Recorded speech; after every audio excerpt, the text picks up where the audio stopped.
Yes, sir. I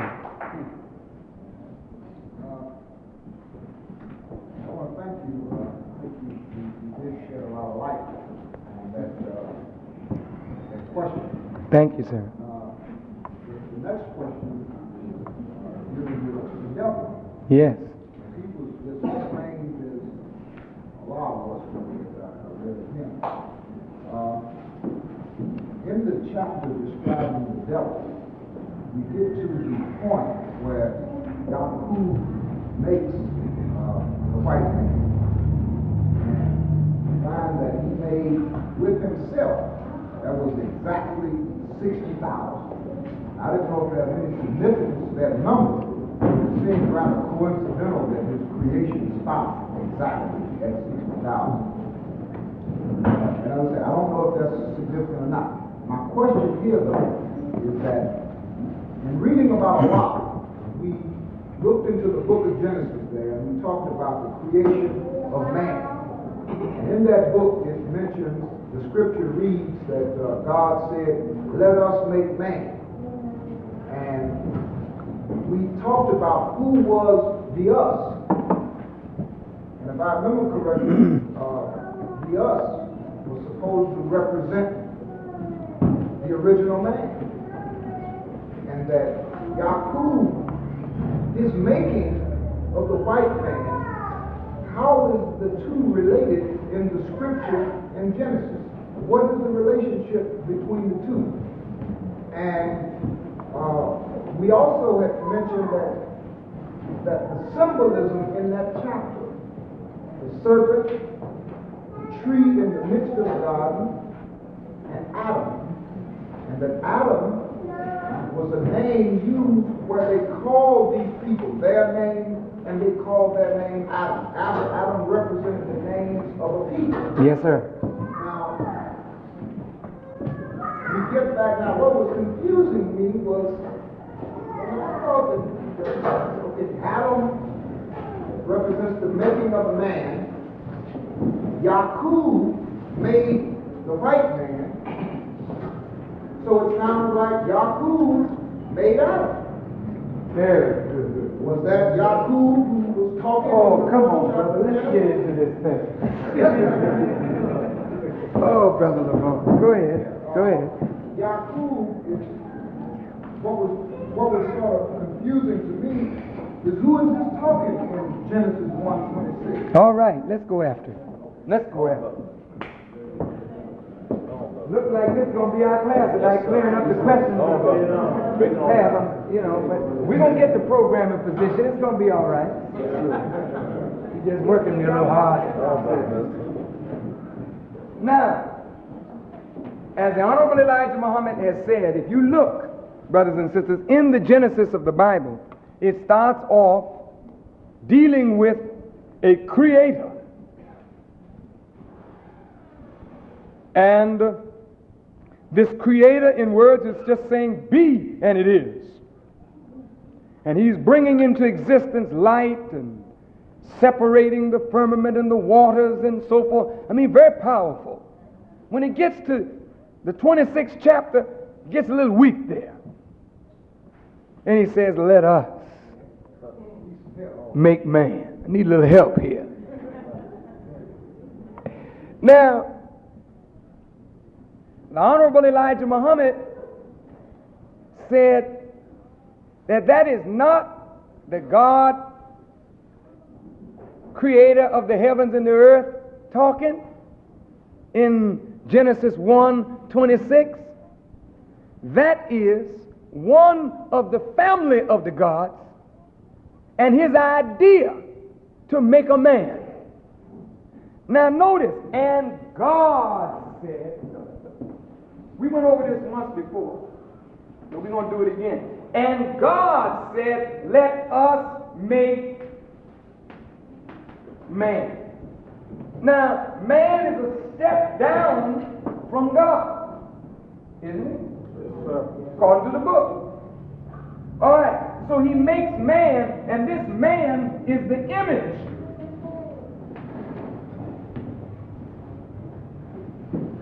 Excuse me. Saw the board move. I knew there was a force involved. Go on, brother. All right. Now, this man is the image and the likeness of God. Now, if he's the image and the likeness, he's yet not the essence of this. Because the essence of God is God, not its image. Now, hear me good. You make a child, any of you that have a son. That son is not your image. He's not your likeness. He's the same essence as you. That's right. So your son really is you. That's right. That's you going on. But this is not God going on. It's something different here. So the word is not using God created. It says God made. That's a key word. The verb here tells you something about the action. Yes, sir. Now, when you make something, you take it from a created essence. That's right. Come into it. That's right. Break it down, brother. Look. See this microphone? This is made. But the essence from which this is taken is created. It's raw material that you get out of the earth. But to make means to fashion out of a created essence. Now, God is self-created. But when you make something, you take it from the created essence. And from means actually away from. You are taking it out of a created essence and you're fashioning something new. Call that. The Honorable Elijah Muhammad says that this symbolically is talking about the making of the white race. Now, when it says God made man from the dust of the earth, you don't make man from dust. Dust don't have no quality of life in it. It's got to be the presence of water for there to be the presence of life. So the Holy Quran teaches all life comes from water. But then this is talking about dust. Now, what is dust? Come on. What is dust? If we look at dust, see this here? If we start shaving this, you get little pieces of this flying off in the atmosphere. It is something that exists. It is matter, but it's not doing anything because it's not a part of its original essence. Just dust, just out here doing nothing. But if you put water with dust, then you got something that got the ingredients to bring life. Oh, brother, now here we go. Everybody all right? You ain't going to sleep on me, are you? Oh, all right. Now, what is the dust here? The Honorable Elijah Muhammad in Message to the Black Man says that the dust represents the weaker germ in the black man. It's there dormant, doing nothing. That brown germ that he talked about, it's in you right now. But Yaqub studied it and said, if I can separate that brown germ from the black germ. Now look at this. Don't you know, brother and sister, that you couldn't get evil out of the black man unless evil was already in us? But the evil that's in us remains in check because the powerful positive germ in the seed keeps the weak one always under control. But Yaqub saw if he could separate the two, take that brown germ out from under its natural control, then graft it to its final stage, he could produce a people unalike that would attract the original man. And with a system of tricks and lies, this one could rule that one until the coming of God out of this one to put that one into destruction. This is your Bible from one end of it to another. It's talking about now a made enemy in the garden. Now look, I'm going to go back after that again, but I want you to see this now. God made a man, and the man that he made was a rebel. Yeah. The man Adam rebelled. That's not a prophet. The Islamic people say Adam is a prophet, and there is no prophet that rebels against the will of God. See, so here you have a contradiction unless it's understood. Just bear with me a few minutes. It's going to be all right. Now, this Adam rebelled against God and had to be put out of the garden. Is that right? Okay. Now, 59,999 with Yaqub made 60,000. And God said to who? To us. The us represented those that were his followers, Yaqub's followers. Come on, let us make a man. I'm going to make a people to rule. Yes, sir. Let us make a man in our image, though. Yes, sir. He's not going to be our nature. He's going to be our image. He's going to look human, but he'll be a different kind of human being, and we'll call him mankind. That's right. Not man, but a kind of a man. A different species of human being with a different total kind of nature, a very rebellious nature, fiery nature, trouble-making nature, mischief-making nature that will cause bloodshed on the earth. Now, where's this 60,000 in Scripture? Here's wisdom. Count the number of the beast, for it is the number of a man, 666. The beast number, 60 is 60.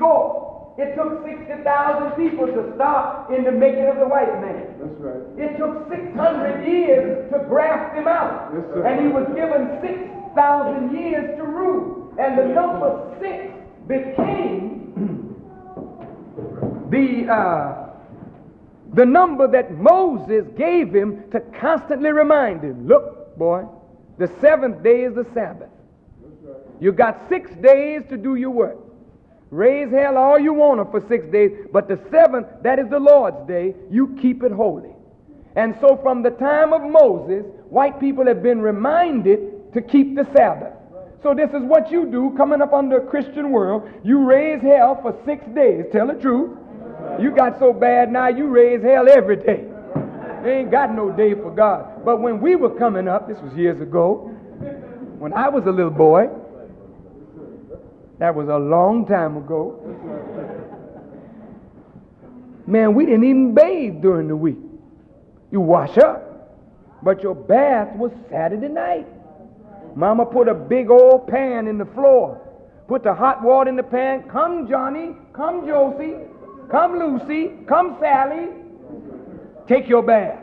And we would jump in that big tub. The boys jump in once, the girls jump in, wash themselves, and get out, and now you go to bed. Next morning, your new clothes is all laid out on the bed. Why? Because we're going to church this morning. Why was that? That was given to white people to remind them that after they had lived on our planet 6,000 years raising hell, that in the dawn of the 7,000 year, God would come. And when God come, he would put them to rest, and their 6-day labor would be destroyed. Now when God comes, you have the Genesis all over again. Because as they had their Genesis, you got to have yours. Now here it comes again. Here's where the prophet comes in. The Adam that is the prophet or the divine guide. Everybody all right? Doesn't the Bible tell you about 2 Adams? It says the first Adam was made from the dust of the earth. The second Adam is made of a quickening spirit. Why was that? that was given to white people to remind them that after they had lived on our planet 6,000 years raising hell, that in the dawn of the 7,000 year God would come. And when God come, he would put them to rest, and their 6-day labor would be destroyed. Now when God comes, you have the Genesis all over again. Because as they had their Genesis, you got to have yours. Now here it comes again. Here's where the prophet comes in. The Adam that is the prophet or the divine guide. Everybody all right? Doesn't the Bible tell you about two Adams? It says the first Adam was made from the dust of the earth. The second Adam is made of a quickening spirit. Well, you are the original man. All you need is for your spirit to be quickened. That means give life to you. Well, here it is now. Didn't the sister ask me a question? I think it was in this class. She said that there was water, there was grass, but there was no man that would till the earth. Who raised that question in the class here? Was it in this class? It wasn't in this class? Was it in this class? That's what I thought. It was about Adam, and it was about the making of man. And they were talking about, there was grass, there was clouds, there was this, but there was no man to till the ground. Well, all that's talking about is, look, it couldn't be grass and there was no water. Wherever you see water or grass, there's got to be water. Wherever you see cattle, there's got to be water. Wherever you see any living thing, there's got to be water. But they said there was no man to till the ground. This is you it's talking about. You and I are like animals. There is nobody to cultivate. To till means to cultivate, to nurture, to nourish, to develop, to evolve you from a low level to the stature of God. There was no man to make you into yourself. So God said, let us make man. That's right. But this time we're not making him in our image. We're quickening his spirit because he's already us. He is a God like we are. All he needs is to have his spirit quickened, and he will stand up like a God. Right. And in the Honorable Elijah Muhammad's infancy, he mastered whitey. That's right. I've sat with the Honorable Elijah Muhammad. He said, brother, the white man is like a little piece of string on my finger. That's right. He said, I have to look at my finger sometime to see whether the string is there. I just don't feel it. He said, that's the way the white man is, and if you stick with me, I'll have you mastering him. Well, how could he have us mastering him unless he was the master of him? And I've seen white folks come to the messenger and just be bowing down to him, brother. If you had read some of the letters that he received from white people saying, yes, we bear witness, we are devils, is there any chance for us? I remember when I traveled around when Malcolm was the Honorable Elijah Muhammad's minister. The messenger told Malcolm, whenever Malcolm preached, he said, dump fire on him. And whenever I was with Malcolm and Malcolm was preaching, he dumped pure fire on white folks. And white folks would be in the audience and Malcolm be talking about them and they would start hissing him. He said, yeah, that's what the snake did in the garden, your father. Oh, man, look at they be burning, brother. And after Malcolm get finished pouring fire on them, you see the little white girls and boys just crying and asking them, is there any hope? Is there anything we can do to escape what they know is coming? Malcolm said, ain't nothing you can do. That's gone and died, that's all. The hell on off the planet. Well,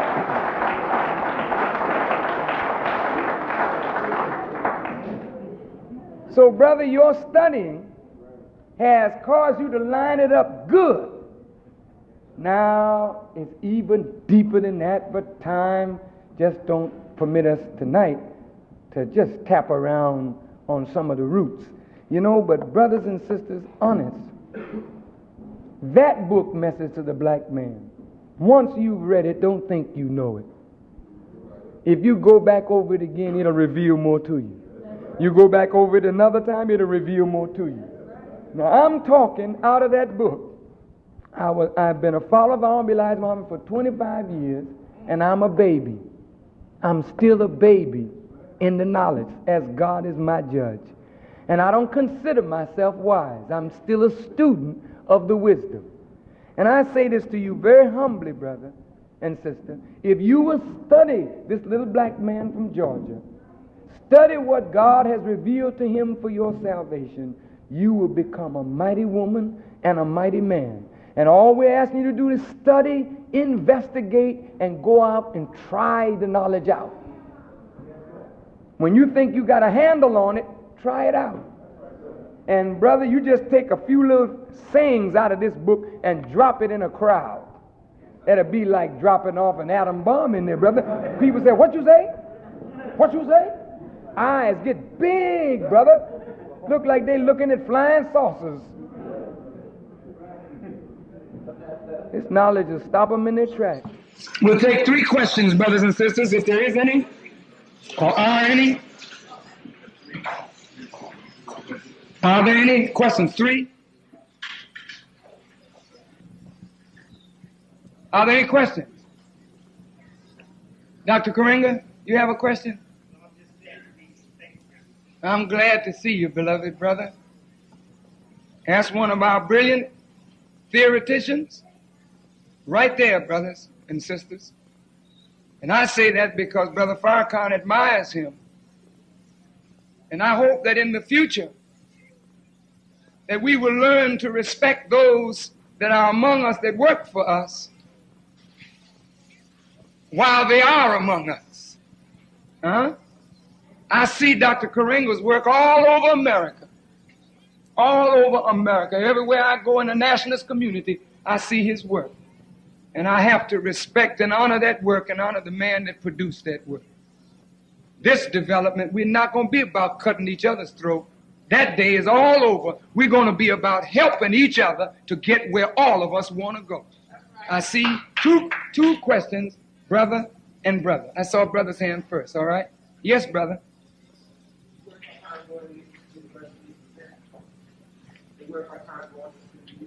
His question is it worth our time going to the universities in America? Yes, sir, it is. Why is it worth our time? America has some very fantastic universities and very great knowledge that is given out. If you have no knowledge of yourself coming into these universities, then they socialize you and program you into a useful tool for their service. But if you've got the knowledge of yourself, you can come into these universities and extract out of them what we need as a people to go on into liberation. Yes, there's a lot that these universities have to offer, so don't say, I ain't going to no white universities. It would be fine if we had universities of our own, and I'm sure we will. But until that happens, come and get whatever you can out of these universities, then use it for the advancement of yourself, your people, all over the world, and then the rest of humanity. But first, get the knowledge and use it for yourself and your people in America, then your people abroad, then the world. Yes, brother. Most free independent countries are sending their nationals here to study. They don't come here to learn Western ideas and philosophy, but the Western man makes sure that he puts his ideas and philosophy in you before you go back to your country, so that he has an in that country through the students that have been taught here. But Nkrumah studied here. And he got something. So, brother, yes, apply yourself, please. That's how you're going to make it. Apply yourself to study, but the main ingredient of study is the knowledge of self. Thank you. Yes, sir, brother.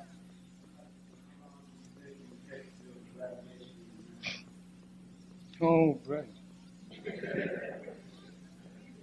Well, it's been a very long time just to get us to recognize the little that we do recognize about our need for a nation. I imagine that it will be quicker to build a nation the more we see that we can rely less on white America. Listen to me carefully. as the riches of America diminishes, our desire to rely on ourselves will increase. And the more our desire for self-reliance increases, the faster will be our pace in building a nation. And it won't be as long as it has been. It certainly won't take 400 years. It will not take no 400 years. But we'll get it started, and our children will carry it on. Yes, brother? What do you think about the impact of roots, the first series and the second one? What impact do you think it had on the minds of black people in this country? And to what extent has it affected their thinking as far as the African people? Thank you. I think Roots has had some positive effects, but also some negative effects. Television as a medium is geared more for entertainment than actual history. And I think we can agree that the television docudramas of King and Roots went very much away from the book Roots and went very much away from the actual life of Dr. King.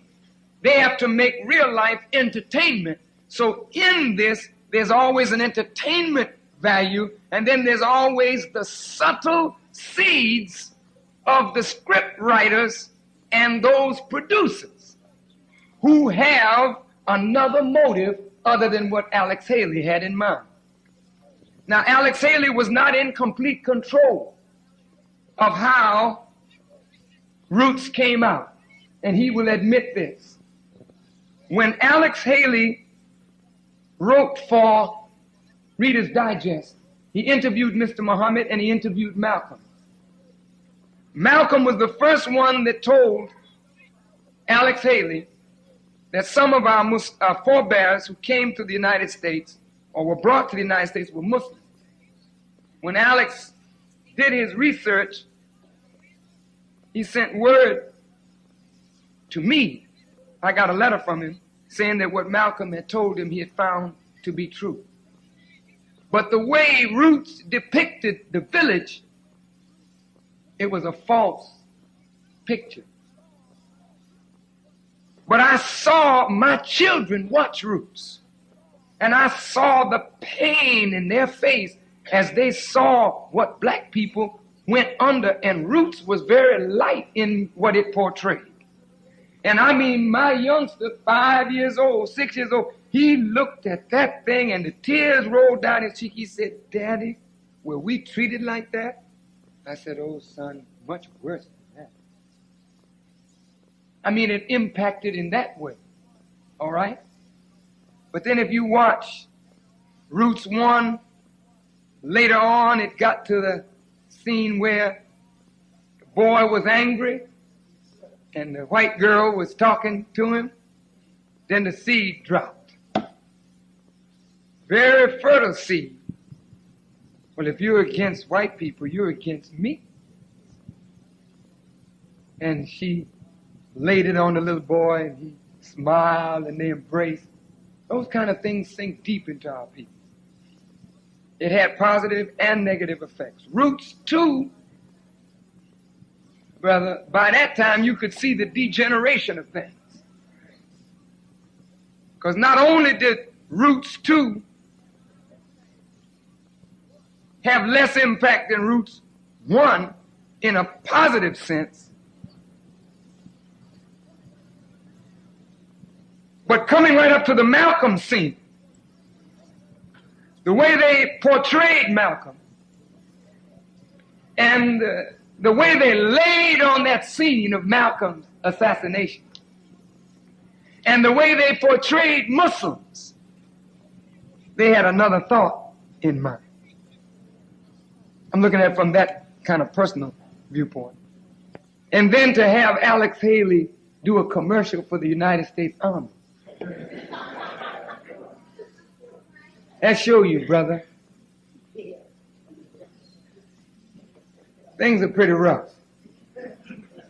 And even when they display our roots, they control the content But if you contrast that with Holocaust and the Jewish telling of their story, they made sure that when you left that movie or that televiewing, you had a compassionate heart for Jewish suffering. That was not the case with Roots. It polarized both people. I mean, black folks the next day were hot as hell at that first showing of Roots. But the last showing, I didn't feel that kind of spirit. It was like, well, we in now. We in now. I think that we have to ultimately move, brothers and sisters, to write our own histories, as we have great black historians that are doing it. Sheikh Anta Diop, Dr. Chancellor Williams, Dr. Ben Yockerman. Our own historians must be honored, revered, and cherished by us. And then we must develop the type of television expertise to put together documentaries that tell our story the way our story needs to be told. Now to you, my dear brother, as an African, and we as Africans transplanted in America, if I may use those words, we need to strengthen our ties. And we need to do everything in our power to break up the poison that is being spread between us and our African brothers. Every campus that I've gone on to where they have African students and the BSU or the Black Student Union, they have no rapport. It is worse now than it ever was in the 60s and even in the 50s. We need each other. And we have got to see the full dimensions of our struggle. That Africa is important to our struggle. But as Maulana Ron Karenga said, and I agree, that until we free ourselves here first, we can't be qualified to help our brothers in Africa or anywhere else. That is true. But do you realize what we have among ourselves? We've got the technical expertise in every field of endeavor to lift our people all over the world if we brought our knowledge home and used it for self. That's why this thing here, brothers, this is not a joke. Moses grew up in Pharaoh's house, and he learned all the arts and sciences and techniques of Pharaoh, then he used it for the liberation of his people. We grew up in Pharaoh's house. And we have learned all of Pharaoh's stuff, both evil and good. Now what we got to do is use what we have learned for the liberation of our people here and all over the world. So brother, we lock hands together as brothers. We love you. Sister and sister, these are the last two questions. In light of how our American society is separated from families, what do you feel is the black community's role in being a progressive part of the liberation? Oh, sister, I'm so glad you asked that question. Because here again is a lot of misconception about the teachings of the Honorable Elijah Muhammad. We thought that Elijah Muhammad was, I guess they would call him a male chauvinist. And if you go by outer appearances, it would seem that way. But I want to say this about Mr. Muhammad. In the early 30s, do you know he had women ministers? This is true. Those women ministers, sister ministers we call them, were so fiery, brothers would sit on the front row and they couldn't help but accept the teachings after the sisters got through walking on them. But it reinforced the old thing coming up through the matriarchal society that America produced. The Honorable Elijah Muhammad felt, and I like his rationale, that he had to pull the sister back and push the brother out, whether he was qualified or not. Get out there and make an attempt to leave. Do you know why? Because if we didn't do that, we would continue to hide behind the fearlessness, the courage, the bravery, the intelligence of our women folk. This is not a denial of what our women had. But how could we ever assert ourselves as men unless somebody pushed us out there and made us do it? So what the Honorable Elijah Muhammad did, if you notice, in the early 30s, we didn't have women that had college degrees or even high school diplomas. We were mostly unlearned. He pulled the sisters in, pushed the brother out, told the sisters, hear me now, that your base of operations is the home. Your base, not your place, your base. Because the art of homemaking is lost to black women. And I do not care how much intellectual expertise you gather. If you don't know how to make a man happy, you ultimately are not happy yourself. And the art of making a man happy is the art of producing a heavenly home environment. For the strength of a nation is in the strength of male and female commitment to each other. The strength of a nation is in the strength of its family. And the strength of a family is in the strength of the home. You see that? All right? So, I'm going to say this. I'm going to say this to you, sister. As God is my judge, we don't ever want to see our woman walking behind us. We are revolutionaries.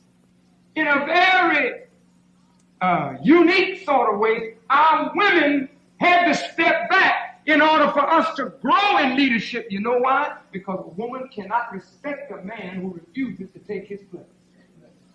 And when a woman finds that a man refuses to take his place and doesn't show her that he is worthy of being honored, she treats him like a child. And most of our women do not have men, they have children that they nurture. And this is why a woman can actually take off her brassiere and just jiggle her breast in a man's face and he go wild. We should have been off the breast since we were 2 years old. But we got children around here running after boobs, running after butt. And this woman knows you're nothing but a child and a chump. But I'm going to tell you, brother, what is making me a man? The Honorable Elijah Muhammad, when I was no man at all,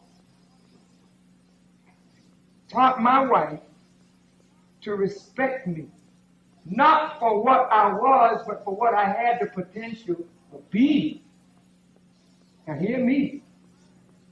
That wife of mine, as a sister in the Muslim girls training class, learned how to show me respect even when I wasn't worthy of it. I've been married 25 years to the same woman. Hear me now, brother. And I'm growing into a man today because that woman knew how to help me to become one. The Honorable Elijah Muhammad said, when he asks you for something, show him respect. Honestly. I mean, I was worthy of it, but that woman honored me. She would say to me, and this was no subservient thing now, because I only struck her once in 25 years.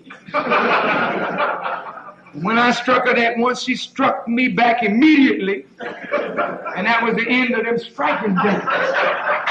So there ain't no subservient thing, but that woman, honest to God, that woman that is my wife, she handled me beautifully. We've had arguments, but never them kind of arguments where, it gets to this point. she knew when I was reaching that point that would make me less than a man. Because you're always less than a man when you got to beat up a woman. She would, she would just be quiet. And later on, I would come to see what she was saying. Women are very artful, brother. And don't you know, sister, if you can make a man think about you in the you put on high-heel shoes and put on a foxy dress, the man is reading a book. You want to read a book. You don't want to be bothered like that, but you want his attention. You know how to get it. Just walk in, make a little noise, and you move in such a way that when he looks up in the book, he's got the picture. And after the picture develops, you know he don't want no book no more. He wants you. Sisters know how to do that thing. Sisters know how to suggest to a man's mind. I've actually had conversations with sisters. And they be trying to talk into a romantic thing. Oh, brother. Well, the brother's not too bad himself, but he never gets by on. A woman see you coming long before you even start your journey, brother. But she plays like she don't know what you're up for. But I ain't never met a dumb woman in my life. It's my.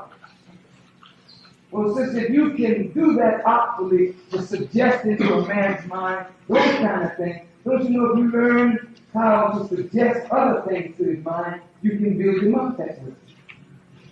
Am I right? Thanks to Allah for the Honorable Elijah Muhammad and the way he taught. That's the reason I'm able to come here and leave Chicago and fly here. And my wife is not worried about her husband. And I'm not worried about my wife. And I could leave and go into another part of the country. But that woman knows that my commitment is to black people, and her commitment is to help me in my commitment to the struggle of liberation for our people. So I expect to be with this woman until they put me in the earth. And I'm telling you, brothers and sisters, Honorable Elijah Muhammad produced that. Brothers, you don't have to stand, all right, because I can't see the people. Yeah. I just want to look at it. And so, in fully answering your question, sister, your role is right beside the question. Your role is to develop all of your talents, capabilities, and utilize those capabilities for the struggle of liberation. If it's flying a plane, if it's going into outer space, if it's working in the chemistry lab, or if it's running a factory, running a school, whatever it is, if you've got the quality and capabilities of doing it, that's what you must do. But never forsake the home base, because without the home, you don't have nothing in the factory that will keep you happy, nothing in space that will keep you happy, because your happiness is a man. And a man's happiness is home. That's his comfort happiness. But the real happiness of a man is seeing his ideas come to fruition. And that we complement each other. That's our role. So let's not join women's liberation movement. I don't want to see you marching with white women for women's liberation. Because you ain't got nothing to be liberated from the dick-out. Because you ain't never had no man to rule you. Now, no black man. He don't rule you. He may brutalize you, but he don't rule you. Now, there is a difference, you know. Because you have never had no non-private thoughts about it. I mean, you know, where he's coming from. You just choose to go along with it. But you see him. So you don't need that. What you need is for this man to grow up and see you not as an instrument of pleasure. That all he wants you for is the bed, and after that's over, he's finished with you. What we got to see is that our women have a lot to do about the development of our world. You see this paper? The final call. This is our first paper. And I hope that you will read it. We're going to try to perfect it, make it better every edition. But you know who helped me to put this out? You know why I wanted a woman to help me with this paper? I didn't want a man. I wanted a woman. I had something in the back of my mind. I had an idea for the paper. But like a man has a sperm, he gives it to a woman. Does she give him back a sperm?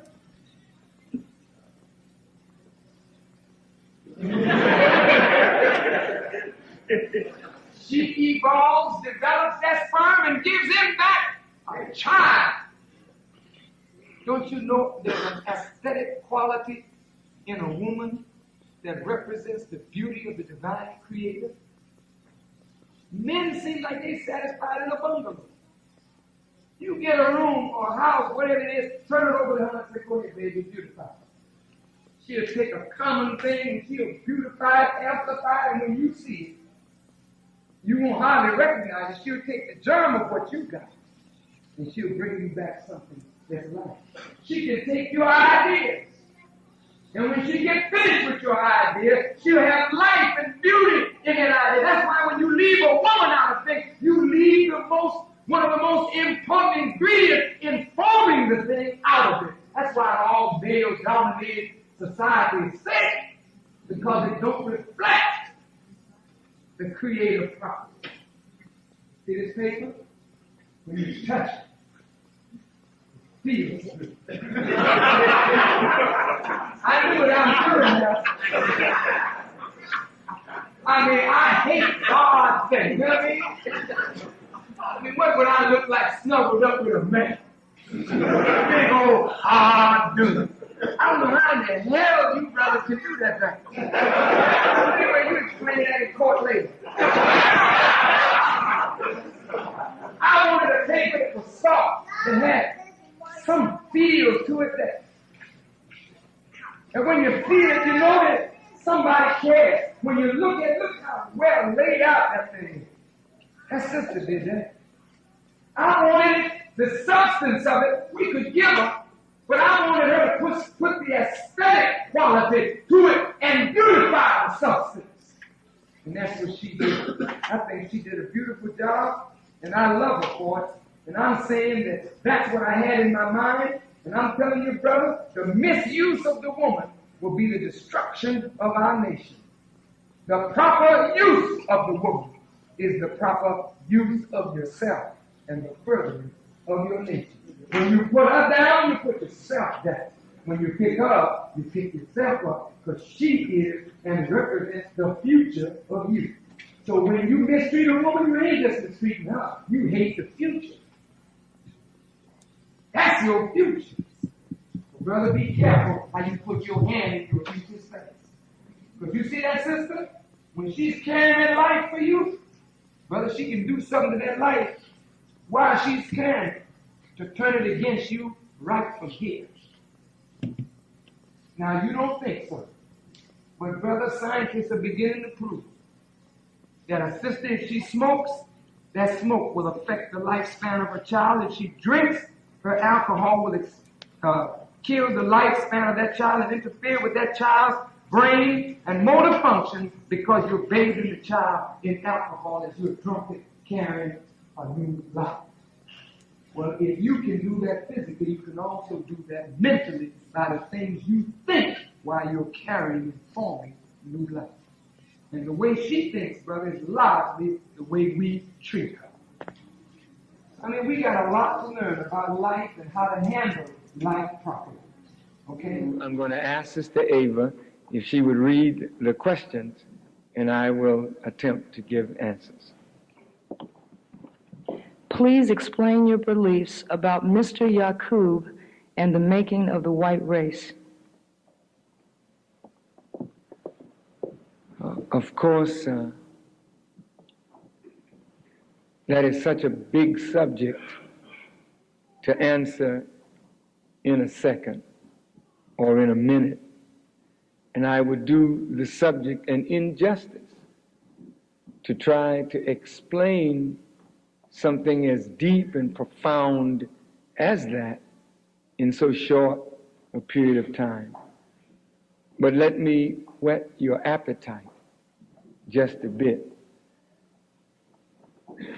For all of our lives, we have looked at white people and we have been victimized by their evil. And we have wondered about this people. How could they do what they do? How could history show them so consistently harming themselves and all of the darker people of the earth? The Honorable Elijah Muhammad taught us that Allah revealed to him the nature of this people and the fact that they are grafted or taken from the original black people of the earth. I'll just leave it like that and give you this to think about.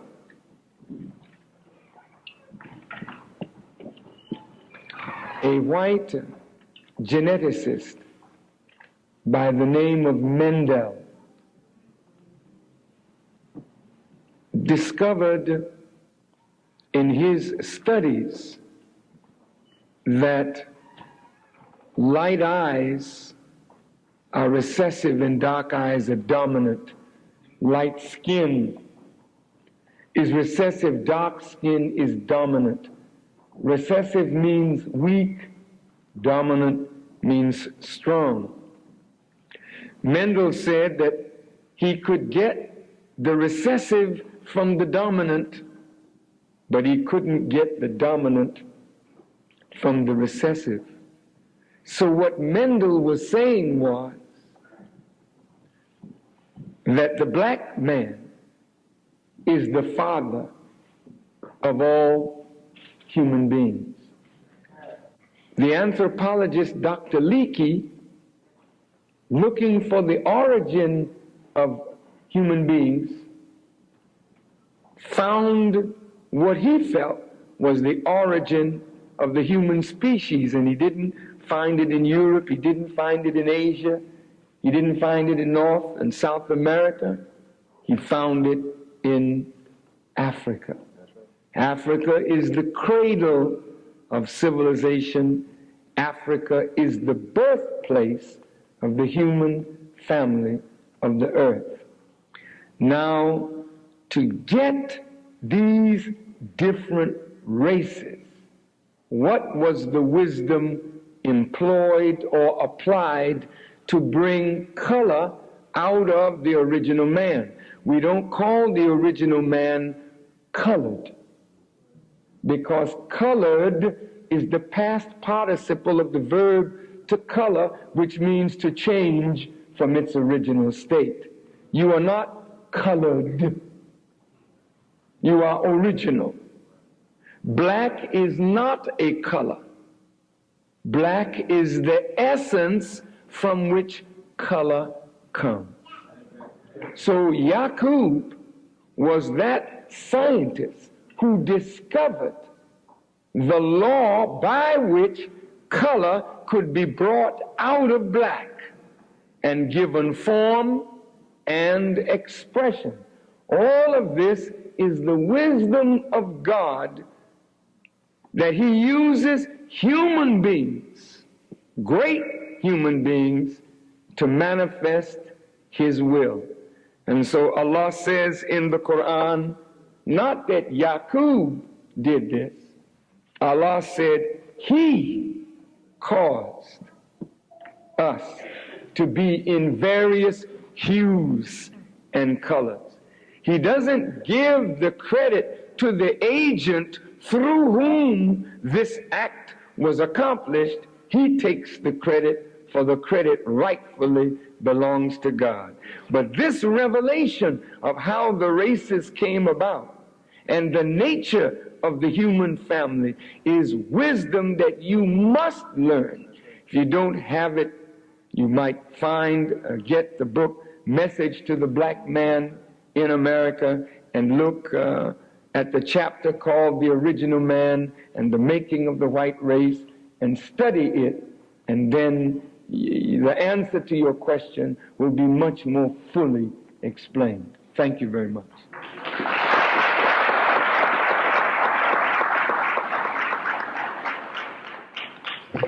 This is a question from a college student who wants to know, how does one deal with one's family and relatives if they object to you coming into Islam? One of the best ways to deal with our family members is not through argument. We never win with family through argument. Your mother and your father brought you onto this earth. They feel that they know and should lead you. And so when you find a truth that really exposes the weakness of everything that they have known and taught, they feel naked almost when you come at them. And most of you don't go after your parents with skill. It's like a ball and chain,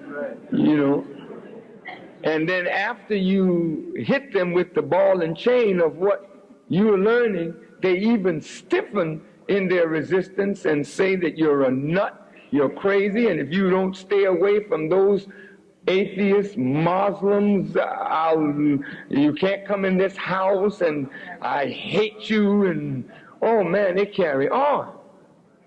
So since you know you can't win an argument with them, and you really shouldn't, out of respect for your parents, you shouldn't argue with them. The best thing to do is to come to the mosque and learn and learn and learn, and then be a good example of what you're being taught. When they see you clean up, they see you getting up early in the morning making your prayers, and they know you would sleep till the sun lit up your back. All of a sudden you are up and praying and reading and studying, and when your mother asks you something, you say, yes, ma'am, and your father, yes, sir, and no, ma'am, and no, sir, and you're very respectful of them, and pretty soon they say, whatever they're doing with him down there, that nigga ain't never acted like this. And before you know it, you just bring a paper in your room. Don't, Ma, read this. Dad, you act crazy sometimes. You ought to just read this and understand. You just bring it in and lay it in your room and go on out. Make your room up like you don't ever do. When you come in here, you'll learn to be clean and everything around you clean. And they come in your room and say, my God, what's this? It's that final call. Where is he, baby? He's gone. Let me read this one. And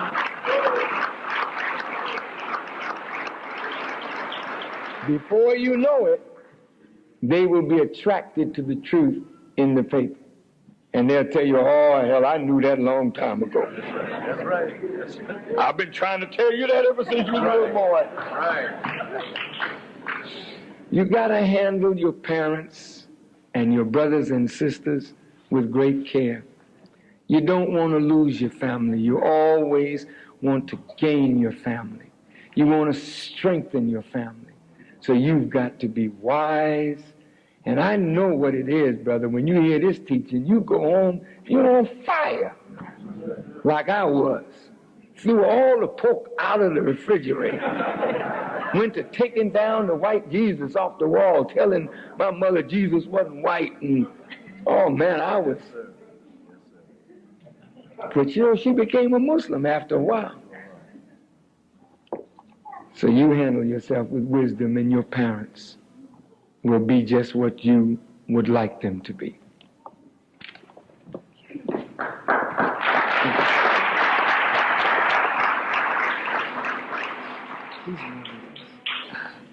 That was mine. It was yours? Yes, sir. I can get you some. Thank you. This questioner writes, you often mention that you live in the fear of Allah. Why? Shouldn't we live in God's love? Of course, we always live in God's love, but the scripture says the beginning of wisdom is not the love of God. Beginning of wisdom is the fear of God. Now, you don't fear God like you stand trembling, but what you fear is the power of God to punish. You know, when you get in trouble with your dad, and you know he can lace your shoes up for you, it ain't that you're afraid of Dad, but when you get him angry, you're afraid of what his anger kindled against you can do. We're not afraid of God in that sense. We adore him, we love him, but we're afraid of his chastisement. And it is the fear of God's chastisement that keeps us walking the straight path as we grow in his love.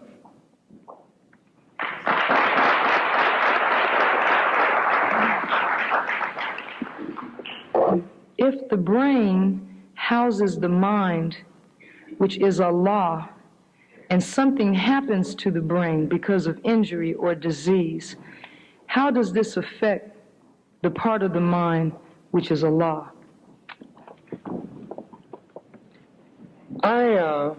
I don't like the way that is phrased such. The brain houses what is called the mind.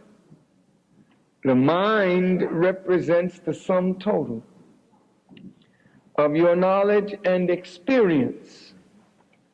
This is your mind.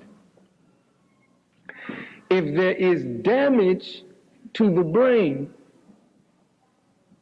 when you don't get oxygen to the brain for any length of time, and it causes damage to the brain, then it causes damage to one's ability to perceive knowledge, truth. So that is like choking the life. When something happens to the brain and we are unable anymore to discern knowledge, nothing has happened to Allah.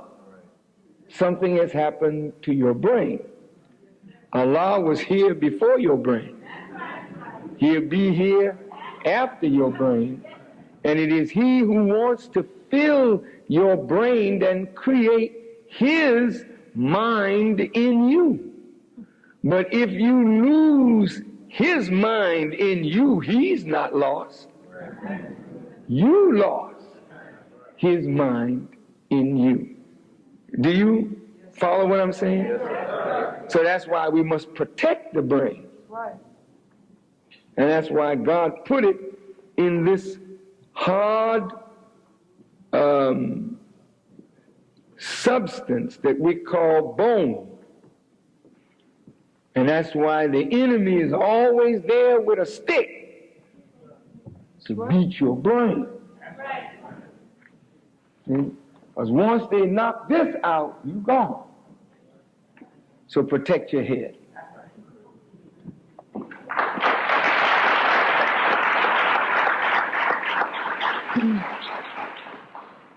This person asks, what do you do when someone you care about wants to sell drugs?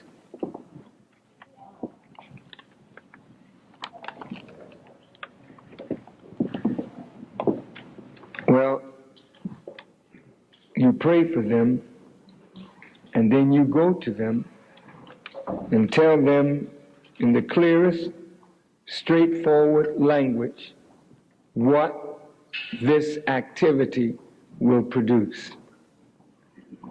You cannot, as a friend, continue to be the friend of your friend when your friend becomes an enemy to himself and his community.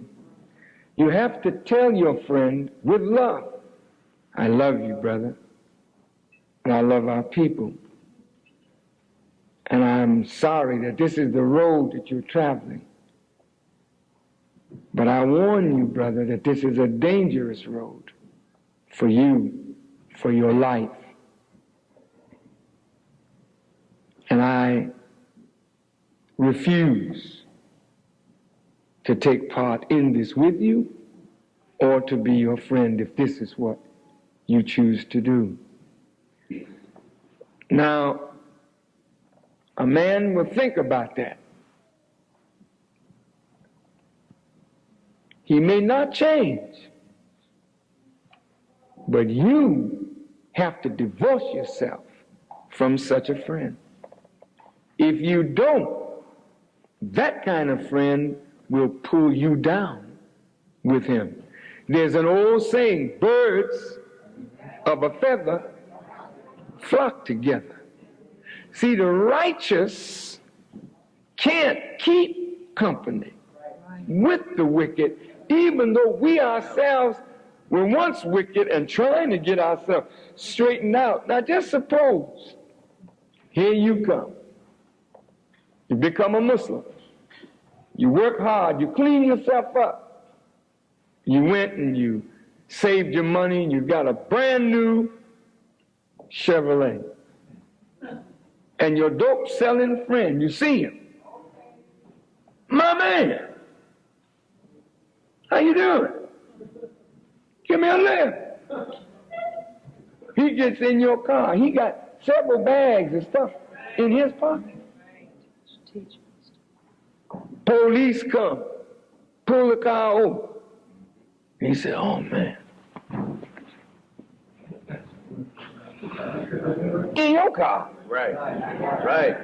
Because he's going to try to get that stuff off of him. He's not going to say, hey, man, you know what I mean, I just got in my friend. He's going to try to duck it, throw it out the window, do something. Police pick it up. All right. They not only take him, but they take you, impound your car.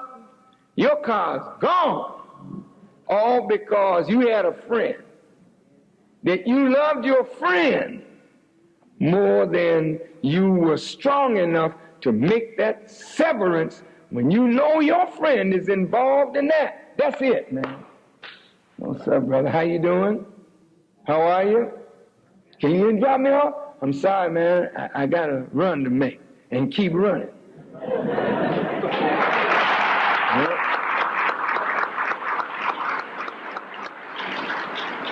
And when that friend gets in trouble, as he will, or is killed, as he might, as he is dying, he will remember the words that you told him in warning him.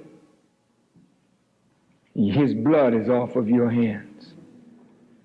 May Allah bless you to be strong enough to know that only Allah, the messenger, and the true believers are your friends. Seek friendship with God and the righteous. Yes, sir.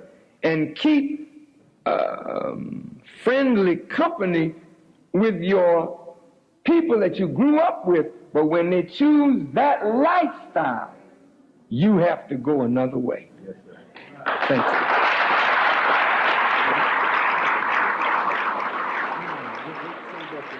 Oh, yes, sir.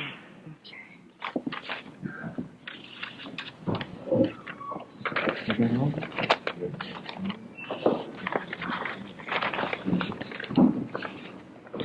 This is a sister asking a question. What does a black woman do when there is a man in the house that does not help to raise the children? Well, that's a heavy question. I don't know what you mean, help raise the children. There's a man in the house. Are they his children? Is he a roomer in the house? Is he shacking in the house? Is he when you say raise the children, do you mean he don't give any money? Or do you mean he doesn't give counsel? Or do you mean he doesn't play with the children? He doesn't spend time with the children? See, there's too many unanswered questions there. But if you mean he's in your house, he's a man in the house. He's not a husband. And he's not a father. You got children, but he's enjoying you, but not doing nothing for your children, because he didn't come there for your children. He came there to have a comfortable bed and a warm woman in the bed. He didn't come to romance or raise your children. And a wise woman, before she would let a man come in her house, she don't think about her sexual and biological need. That woman got to think about her children.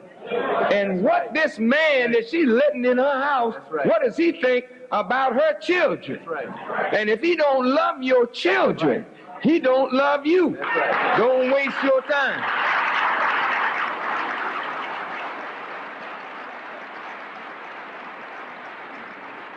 And when a woman has young daughters growing up, you better be careful what kind of man is in your house that you want to raise your children. You raise them all right this way. You understand what I'm saying? I don't know whether I ever answered that question. But based upon the way it read, that's what I felt from the words.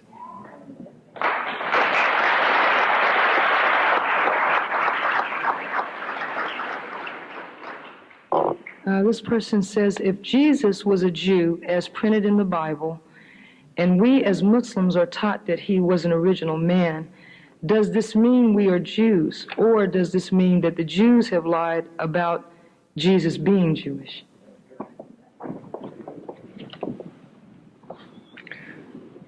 The question is, what is a Jew?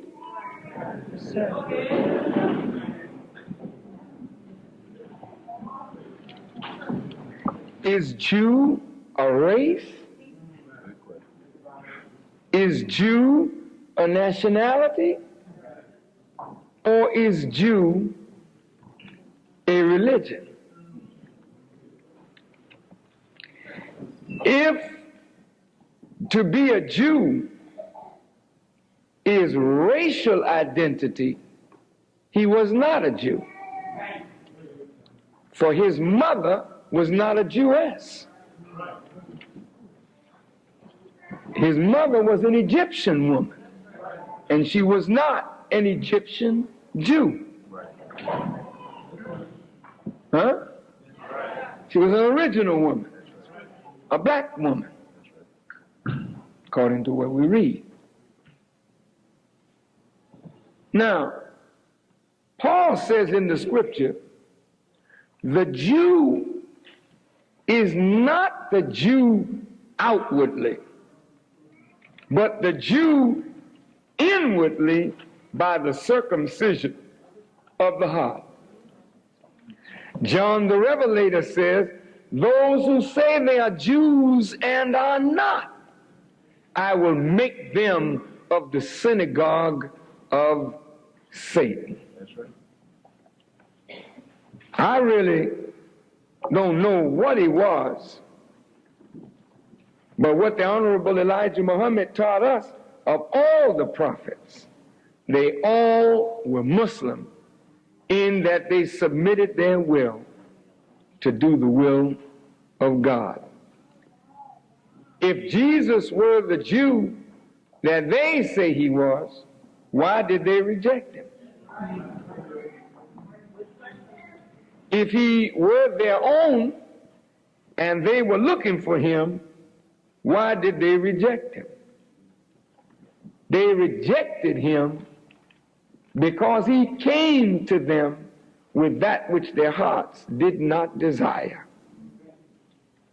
And they set about to kill him, as they do all of those who come to tell them what their hearts do not desire to hear. So I would take the Quran's statement that he was a Muslim.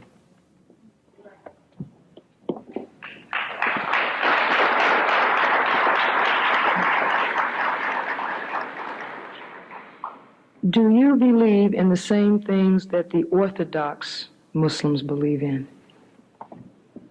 Yes, we do. Belief in the same thing and perception of that thing could be different. Yes, sir. We believe in the same book, Quran, but we see it according to our experience and according to our understanding and according to the guidance that we have received from the Honorable Elijah Muhammad. So I can answer your question without trying to be what you would call skillful or smart. We believe the same thing, but we don't perceive it the same. Do you follow what I'm saying? We believe in Prophet Muhammad. They believe in Prophet Muhammad. We believe in Allah. They believe in Allah. We believe in all of the prophets and their scriptures. They believe in all the prophets and their scriptures. We believe in the resurrection of the dead and the hereafter, and so do they. But where we differ is in how we perceive what we believe. Right. Go ahead. And that's the difference. Now the question is our perception correct, or is the way they perceive it correct? And could two perceptions be correct? Huh? Well, if you're going up the east side of the mountain and I'm going up the west side of the mountain, surely what you see is not what I see. But your perception of what you see and my perception of what I see, yours is the truth for you and mine is the truth for me. And until I can see it from your perception and you can see it from my perception, then we'll see each other. Do you follow what I'm saying? We have come up in a totally different reality in the East. Right. So the Orthodox Eastern look at Islam is different. And this is what I was trying to help them to understand while we were over there, and I think they began to see. And they can't bring their perception of the eastern side of the mountain. That's right. And put it in us when we're climbing up the rough side.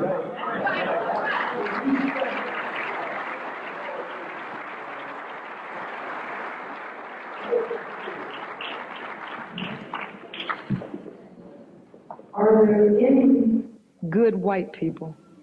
Huh? Are there any good white people? Of course there are. Of course there are. I'm not trying to look for any.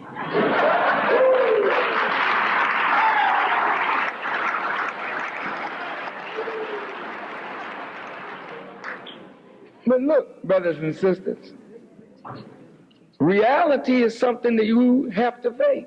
That's right. The Honorable Elijah Muhammad did not want you running around trying to look for the needle in the haystack, because you would do that. That's right.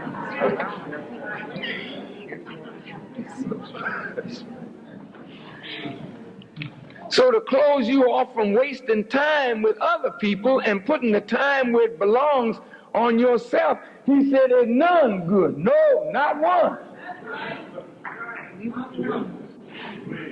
Leave them alone. You go on and build your life. Right. Now, as you mature and grow, you can handle reality better. Yes, sir. There are white people all over this earth that are good,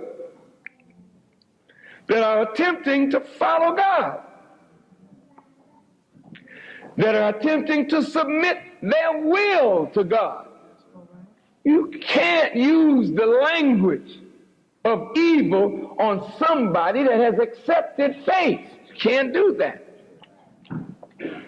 Such a man was the Prophet Muhammad. He was not, in the first instance, a black man. He was the noblest, the most righteous of any man of his people. And the Quran said his morals were sublime among all human beings. But he wasn't black.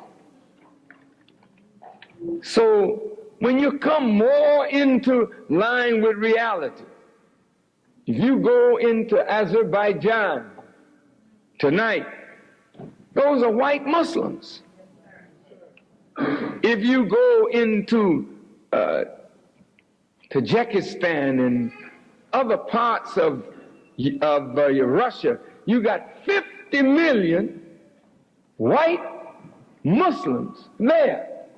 If you go to Albania, Yugoslavia, you find white Muslims. I've been among them. I understand the nature, but I understand faith and how faith can absolutely cause you to act above even what nature directs. But now here you live in America. The Honorable Elijah Muhammad said, you may have one good white person out of 1,000. Now that's a needle in a haystack. And after you find the one that is good, the 999 that are evil will frighten the hell out of the one that is good, so you'll never see the good in that one. So, brother, I wouldn't worry about trying to find them. They're out there, though. Get busy and find yourself. Right. And find your people. And make love with your people. And create strength among your people. And as you move toward the goal, those white people of decency and goodwill, they will manifest. And as the scriptures teach, when Moses went forth out of Egypt, he didn't go out with just the children of Israel. He went out with a mixed multitude. That means that some of Pharaoh's people even accepted Moses.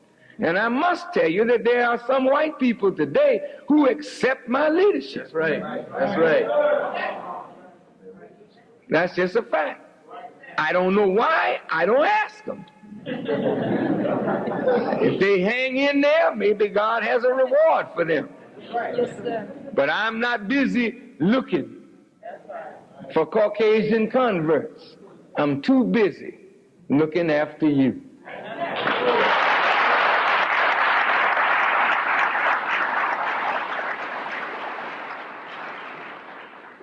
What is meant by a wheel within a wheel? Is this talking about planets of the universe, or is it talking about a UFO, or is it talking about the mother plane? It's talking about all of it. Spheres within spheres is the way the universe is made. Spheres within a sphere. Is that right? Wheels within a wheel. So the great mother wheel is made after the sphere of spheres.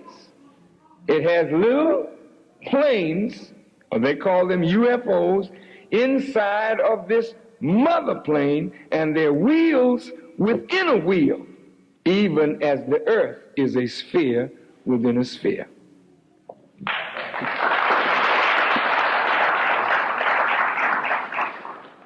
How should children be disciplined or controlled? Should they be hit?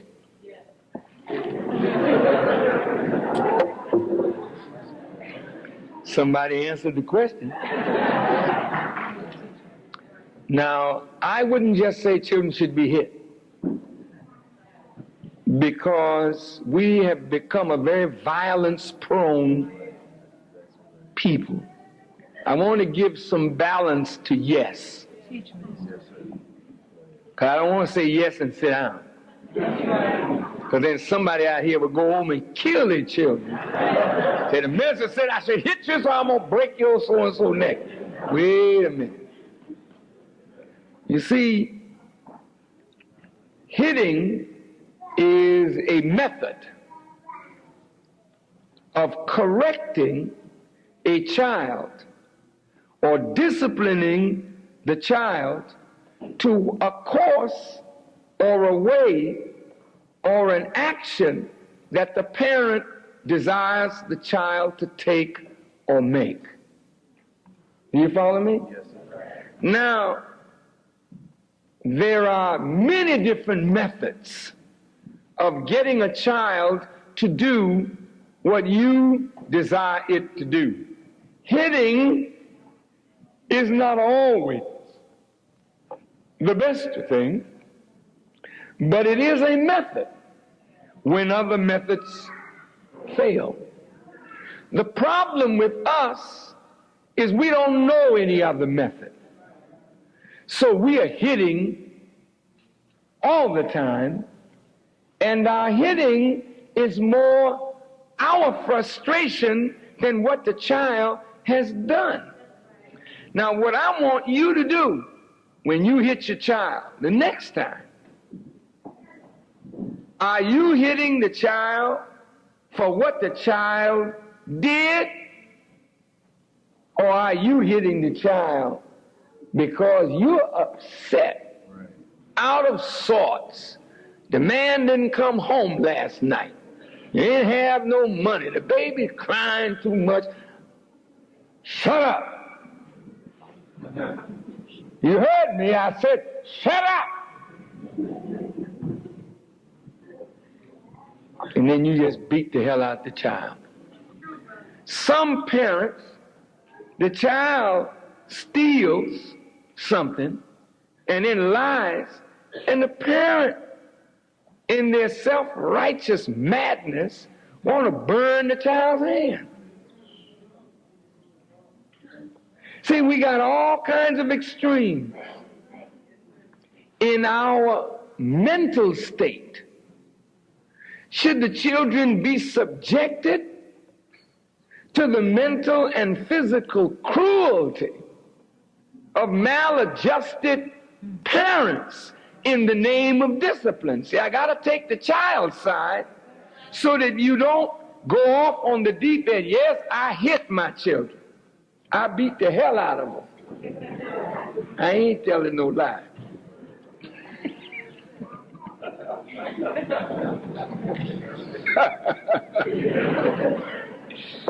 Boy, I'm glad they ain't paying me back though, boy. Seriously, I could have done this thing better. I was so frustrated. I'm a young man. I give up show business. I'm working $35 a week. Got children coming. Children here. Children on the way. Children around the corner. That's right. I'm in the mosque dealing with us. And I don't know quite how to handle it. I never went to college to learn this. My mouth got me in trouble, calling people to the faith, and didn't know how to handle it. So when I get home at night, I'm all messed up. I don't want to hear no noise. So I hit, but maybe the hit was not what I should have done, but it's what I did in my own frustration, in my own mental state. And I'm suggesting to you that we should never hit our children in that state of mind. Because when you are angry, when you are frustrated, when you're disappointed in life and something went wrong, then you can take it out on the little one, because the little one can't fight back. You know, your husband smacked you upside your head and he ain't supposed to be hitting on you, but he bust your jaw.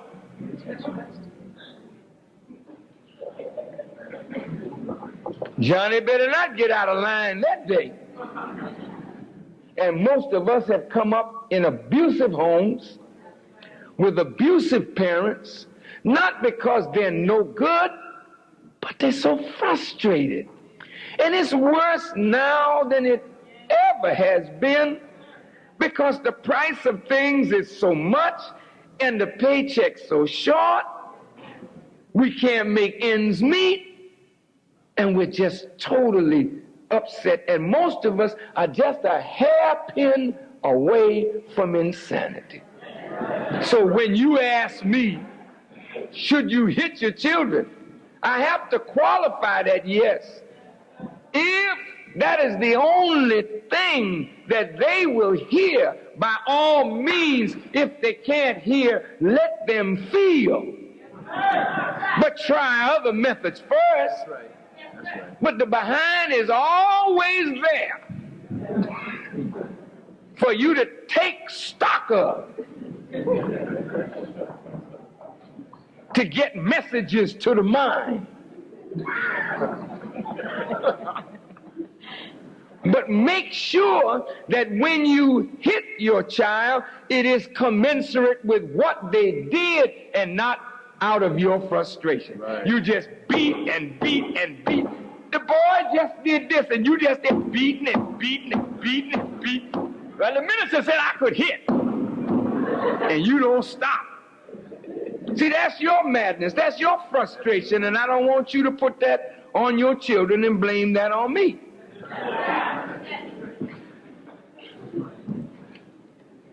So whatever the child does that really deserves a hit, then make sure the hit is not done to hurt, in the sense to bust, to break, but to correct.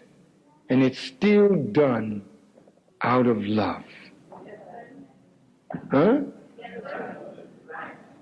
May God bless you, mothers and fathers, really, to handle your children with the great care that they deserve, because one day they will grow, and we will grow older and weaker, and we want our children to be loving to us in our older years, as hopefully we are loving to them in their formative years. May God bless you to do the right thing.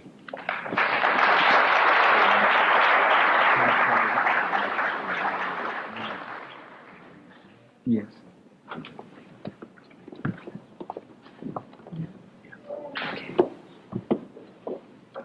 Brothers and sisters, this will be the last question. This is a person wrote this. In today's Chicago Defender, a story was printed about a Muslim brother in Los Angeles being killed with a deputy sheriff's backup pistol after being disarmed by the Muslim brother. Is this story true? And how should we handle this? How should we handle this kind of situation if it were to happen in Chicago?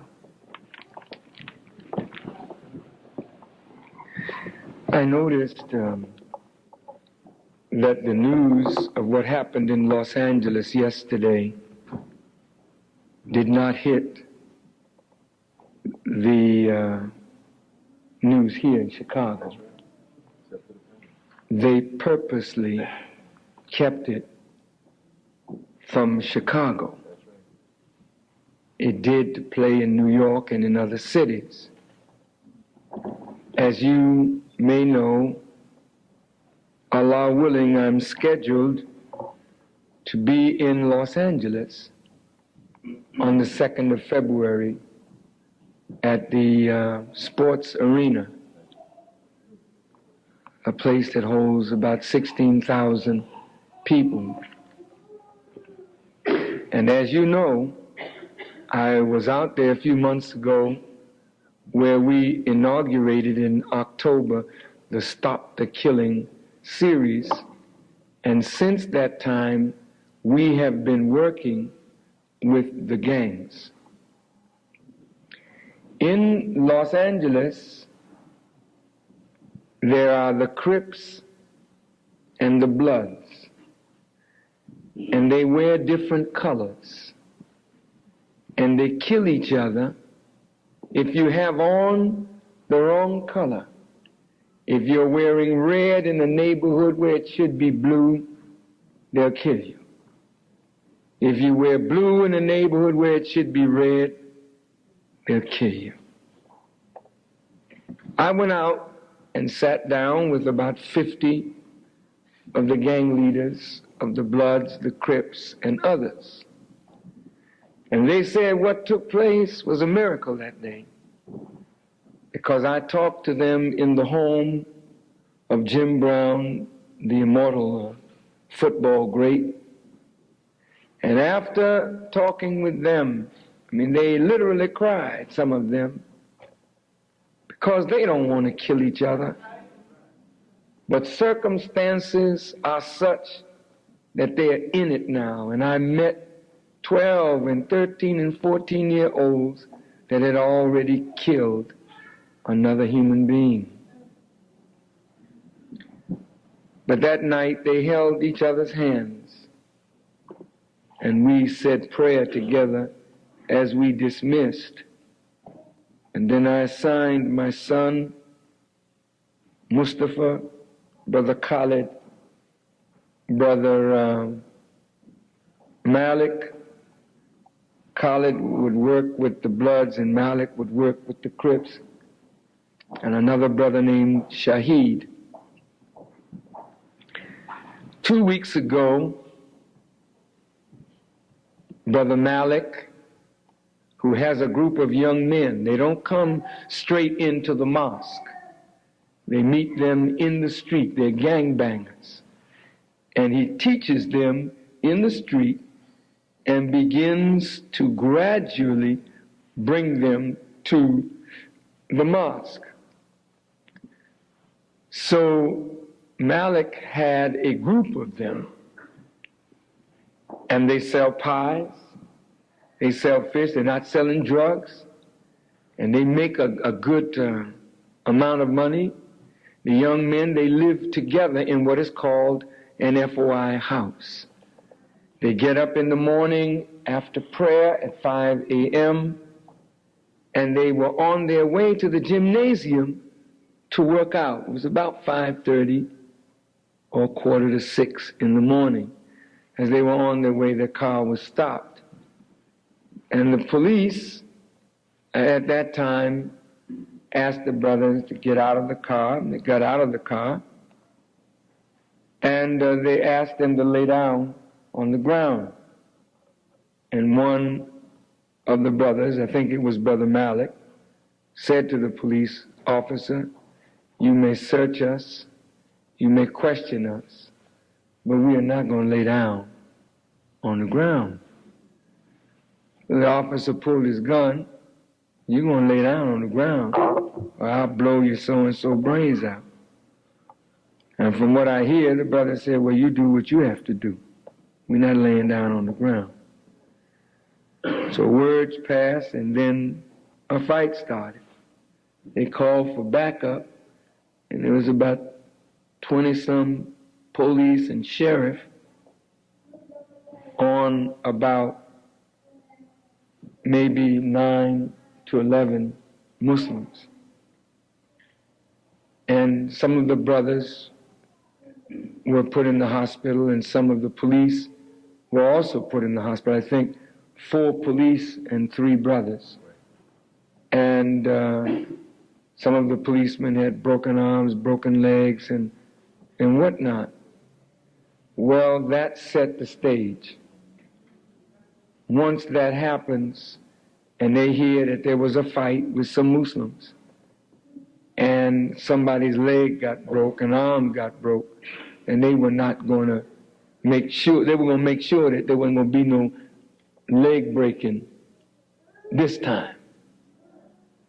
The Muslims, on the same night, a day that this happened, a meeting was called, and all the precinct commanders of the Los Angeles Police Department were present in a meeting with the Muslims and the community leaders.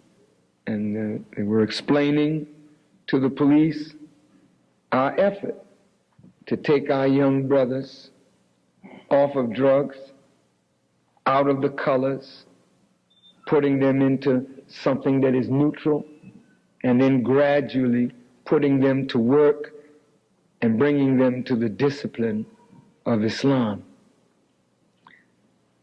And everybody was there except the sheriff's department. And that night, one of the squads of young men, not registered in the mosque, but have accepted Islam, and they were under the tutelage of those who were in the mosque. Okay? They had taken a project area, and a Muslim was the manager of the project. And they had 2 apartments in the project, and these young men, former gangbangers, were living in the apartment. These young men, the people testified, were once gangbangers. Now they're wearing suits and ties, and their language has changed, their actions have changed, and the people in that project could begin to walk around like Mayfair's mansion. Right. And night before last, they were out putting up posters announcing my coming into the city and selling tickets to the event. And as they turned in their posters and ticket money and were driving home, as they got into their driveway, the sheriffs came up. And they said it was a routine traffic problem. And from what I understand, one of the sheriffs began to beat the brother in the car with his flashlight. And the other brothers that are living in the apartment, they had come down to see what the problem was, and the sheriffs told them that don't come any further. And then when they started beating the brother, then the brothers went to the brother's aid, as we have to do.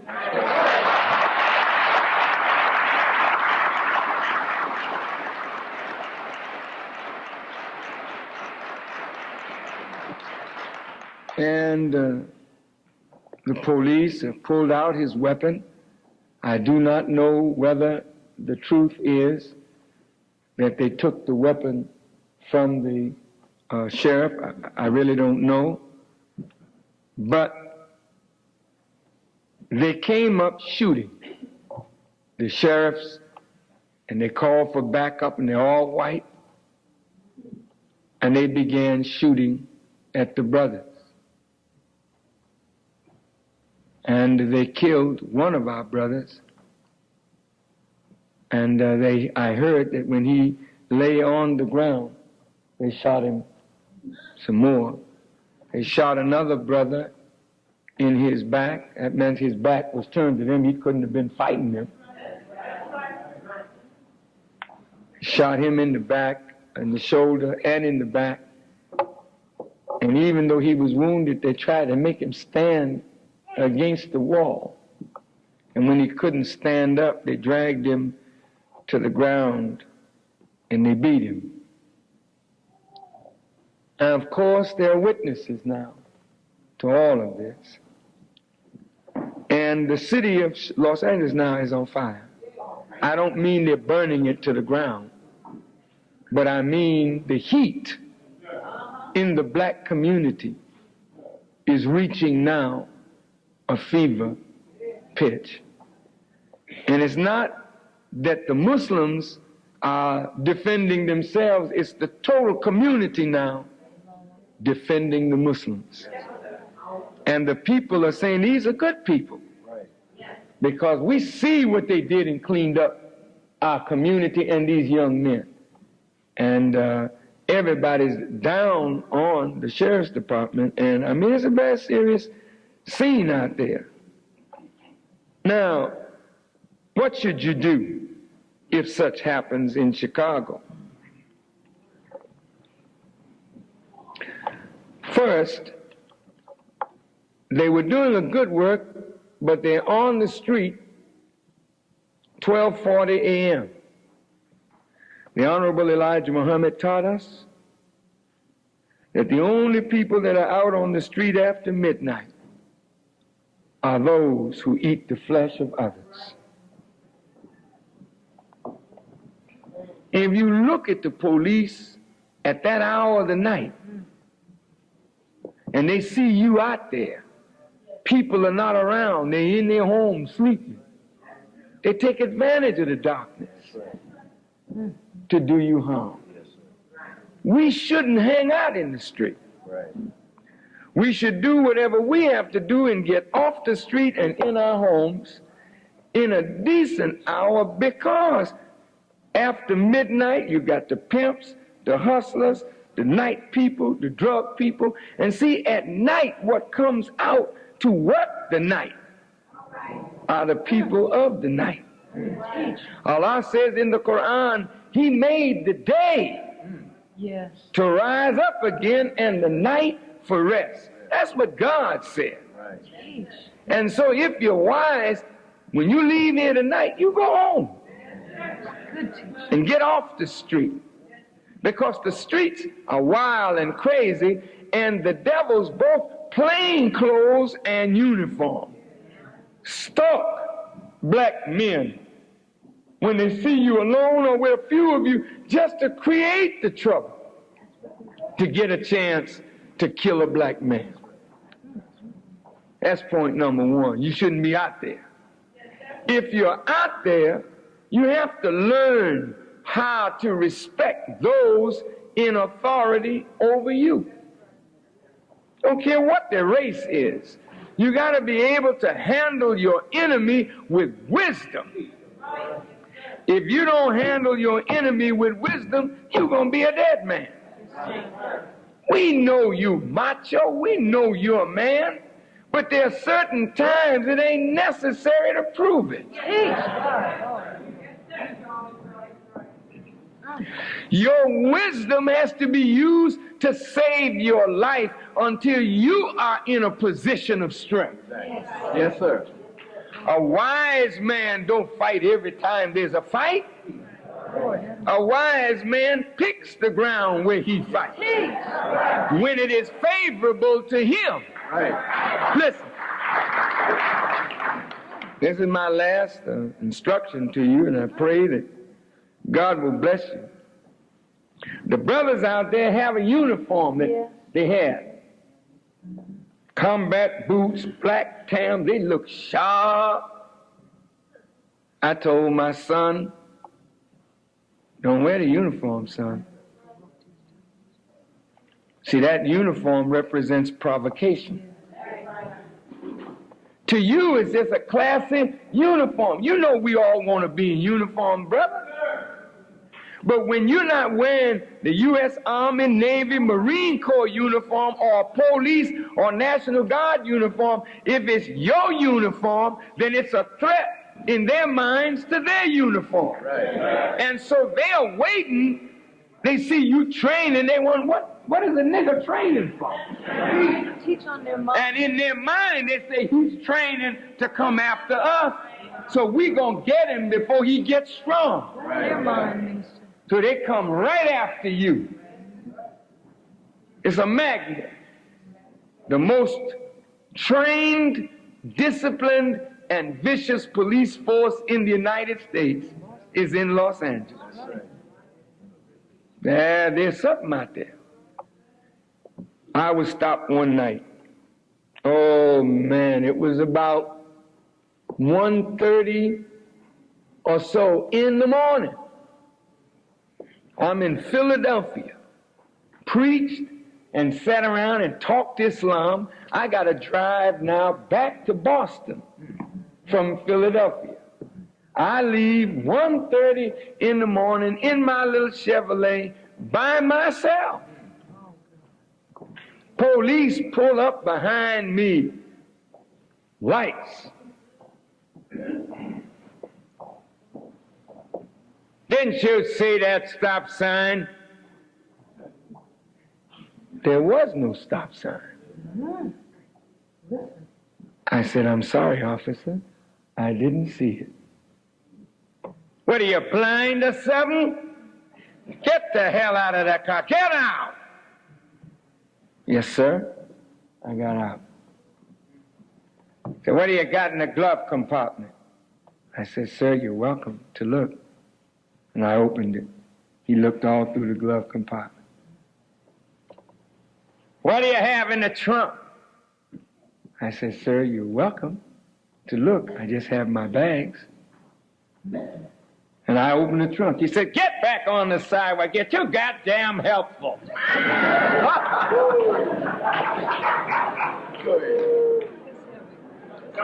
I got back on the sidewalk. I said, yes, sir.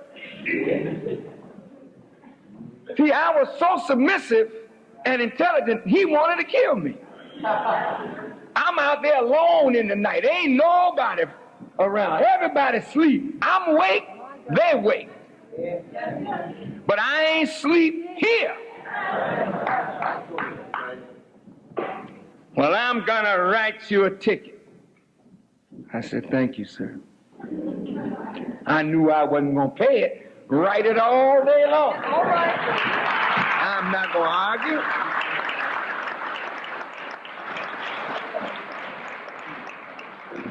I got in my car. I said, thank you, sir. Hope you have a peaceful evening. And I drove on down the road and got to Boston alive. Not a hickey on my head. I came out unscarred and left and got back home unscarred. But there's some of us that want to prove macho all the time. And when you want to do that, you get yourself and others killed. Now, this is not an excuse for cowardice. But the Honorable Elijah Muhammad taught me, and many of you may have heard him say it. He said, there's a day coming when the devil will spit in your face. And if you are wise enough to wipe it out and keep on stepping, he said, the devil will say, that's a smart nigga. He gonna see the hereafter. In other words, you gotta be able to take an insult and not let words trigger you. The only time you are triggered is when you see an attack on yourself or your brother, then you have to fight with those who fight with you. And that's why all of you as FOI got to learn how to be right in what you do, because if you are wrong, your brother come to your aid, he's aiding you in wrong. God is not as powerfully present there. So one of you wrong could get many killed. So it's your duty as a brother and as a sister to learn how to protect your life and the life of the sisterhood and the brotherhood, because we are duty bound to live for you and die for you. So don't put us in no trick. Right. Yes, sir. You understand?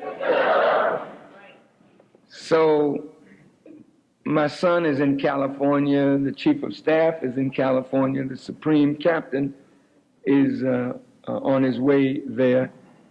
and the situation is in hand. The public, the people have risen, and my word to them was that I won't make a statement just yet. I want to gain all of the facts and let the devils cast whatever they're going to cast. And we'll go in with the help of God at the proper time with the proper message.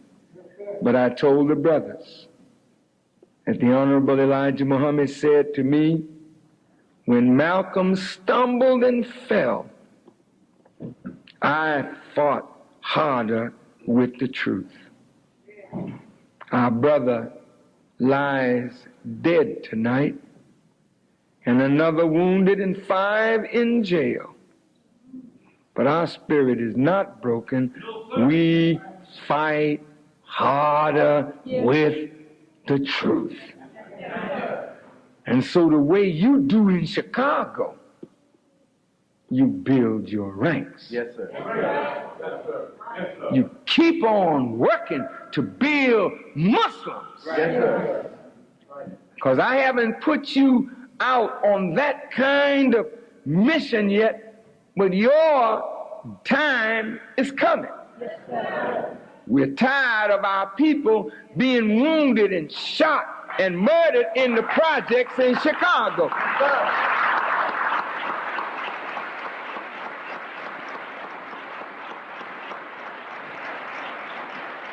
So the only people that can make peace are people who love both the drug pusher and the drug user, because both of them are victims. So you have to train the men and train them fast. Yes, sir. Because we're going to take a project That's right. and go in and straighten it up, clean it up, and make it right and safe for our people, the old and the young. You with it? Yes, sir. Thank you for a wonderful evening. And again, I apologize for being late. And I thank, wait, don't everybody move, wait now. I know the security team is getting ready to go out and secure me, but it don't look like you're going out to secure me. People seeing or hearing all this movement, they say, well, man, it's time to roll out. So you got to steal away. That's right. That's right. See, if 70 of you get up at one time in security, you know what I mean, just walk out. Say, man, they walked out on the minister, boy, he So you just leave by twos.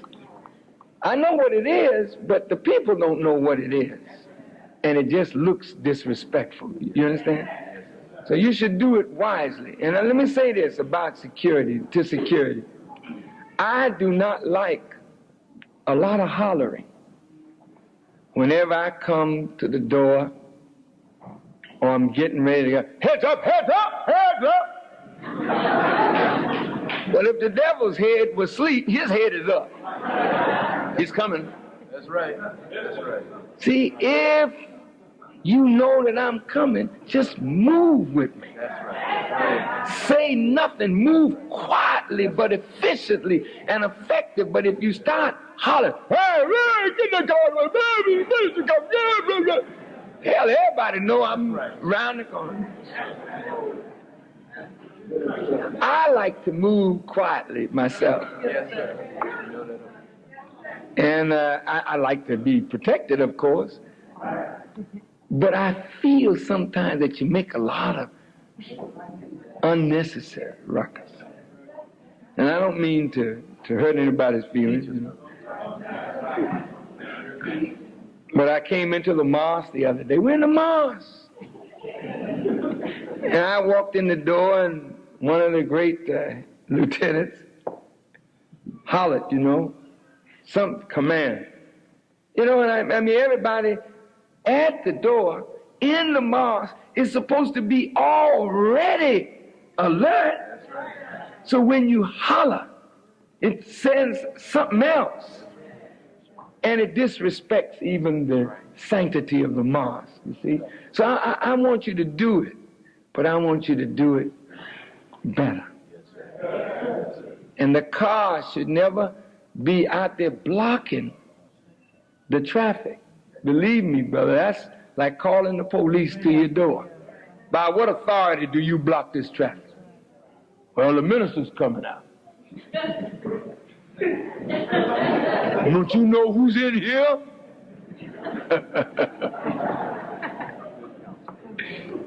See, in other words, you can create an incident by just trying to do your job. But learn to do your job with skill. See? And there's a way to do it. See? First of all, you establish with the local precinct what you do to get the minister away from that area, securing him. You would like these stop things that they use with the children. You go out and stop the traffic. And you got permission, so can nobody say you're usurping police authority. Though they did this when the Honorable Elijah Muhammad was here in Detroit, they just took over. The believers, the Muslims, and like y'all just take over. I mean, that's the right spirit though, brothers. I mean, that's right. It's the right spirit. We just need to refine it. And believe me, I thank Allah for you. I thank Allah for all of you. For the brothers that stand post, guarding the brothers and sisters, making sure that there's tranquility. You're doing a heck of a job. I just want, as professional secret servicemen of your nation, that you must strive to be the best at what you do. Right? Yes, sir. May Allah bless us to do that. May Allah bless all of you, my dear brothers, young men, and we don't allow this enemy to destroy one through foolishness or carelessness, because every one of your lives is sacred. You agree? Yes. May I be excused? Yes. And as soon as I'm excused, they will have prayer and charity, and you will be excused. Well, thank you for a wonderful evening. And don't you forget, Friday is Juma prayer. And you must, sometimes tell your bosses. Come on. If you're on a job, you want to get off 1 extra hour for lunch. And you make it up because it is your religious observance on Friday. And you know what? When you ask, I don't think they will disrespect you if you handle yourself properly. They'll say, oh, certainly. And you come on to the community prayer on Friday. Those of you who can. And those of you who can't, then do the best you can. And this Friday evening, study session. And I think the study session this Friday, are you still on 13 or are you going to take the new one? Okay. The new study guide this week will be respect for authority. And I have dictated about 3 or 4 more, which I think will close this whole package of study out. And if you learn these next study guides well, you'll get through the most difficult period that we're going to be in. Because as white folks' world closes down, they get more and more hostile. So you've got to learn how to maneuver among them while you're building up your strength to be able to defend yourself against any attack that may come. Thank you very much. At this time, I'd like to ask if there's any of you who have a question that you'd like to ask. I'd be very happy to try and answer your question for you. And I pray that Allah will bless me to be able to answer your question. And if I'm not, then I'll just go and study hard. And if someone with us today does not have the answer, we'll go get the answer and bring it back to you. So anyone who would like to ask a question, don't feel bad. This is a time to do it. Okay? How many would like to ask a question? 1, 2, 3, 4, 5, 6. Okay. May I start first with you? Excuse me for pointing, sister. Yes, ma'am. Polygamy? Yes, ma'am.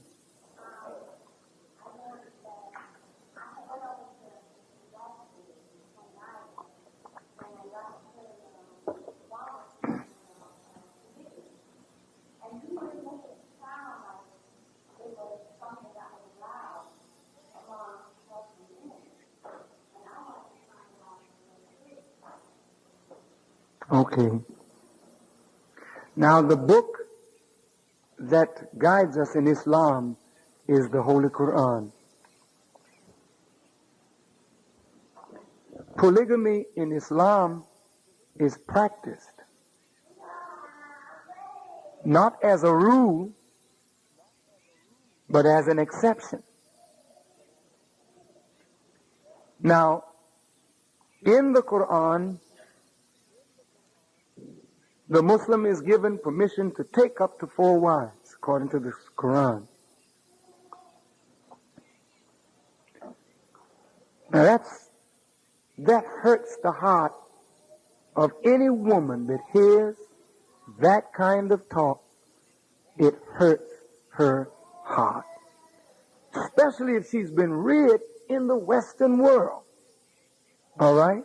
It hurts your heart. All right. Now, what are the conditions that Allah gives this law or rule or principle for us to exercise? Under what conditions is it exercised?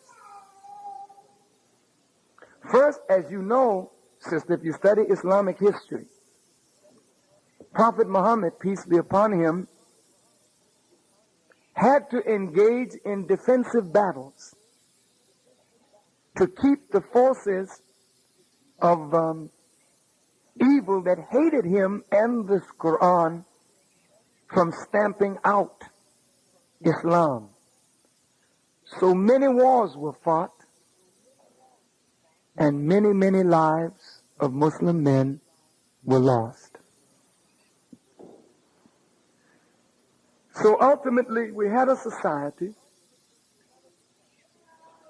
where there were many women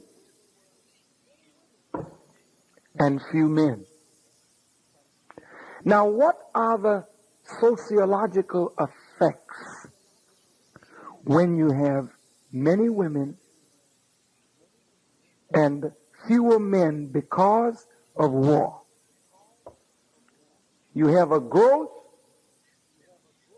of prostitution. You have a growth, oftentimes, of homosexuality. And you have a society in which women are played off against other women for the favor of the few men that is left.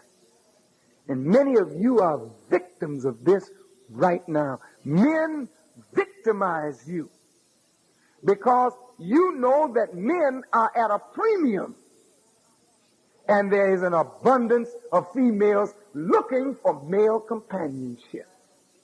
So men play games with your emotion. Go to one woman, use her. Go to another woman, use her. Pretty soon women get the feeling of hatred for men and then turn inward on themselves and become that which nature nor God desired them to be. So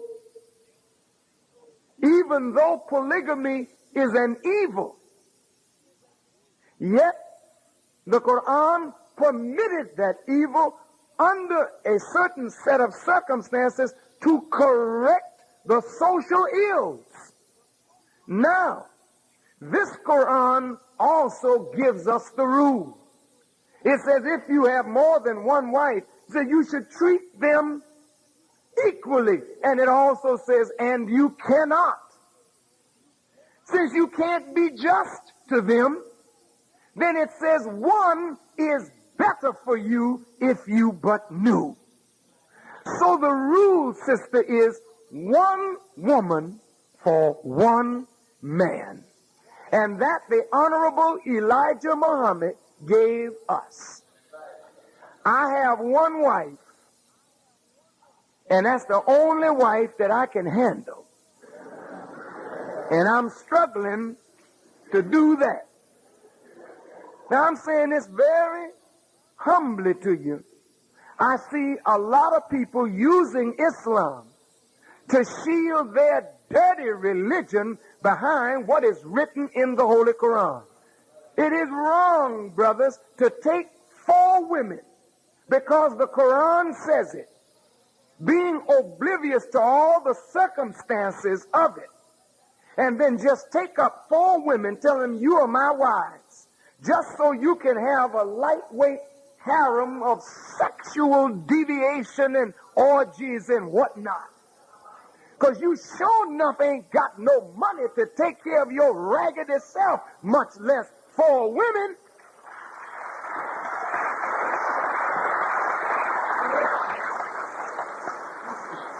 So you increase the problem because now you call them wives, you give them babies, and you're unable to support them. You send them to the welfare so that they can bring their welfare checks home for this one man to live off of what he's hustling off of 4 women. Hell no, you're nothing but a cheap pimp hanging out in Islamic clothes.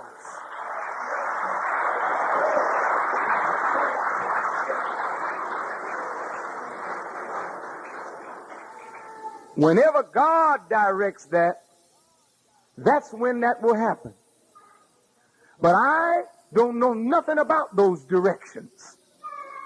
So everyone that follows the Honorable Elijah Muhammad and is with me in rebuilding his work is one wife for one man.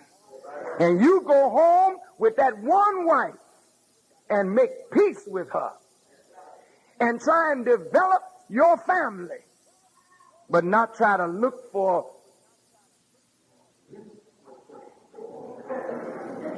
trouble. Because if you're looking for trouble, you'll sure find it, brother. And I mean, I think all of us as men have had an awful lot of experience in the world. And if you really want to go crazy, just have a lot of women. I tell you, sister, I don't know how they do it.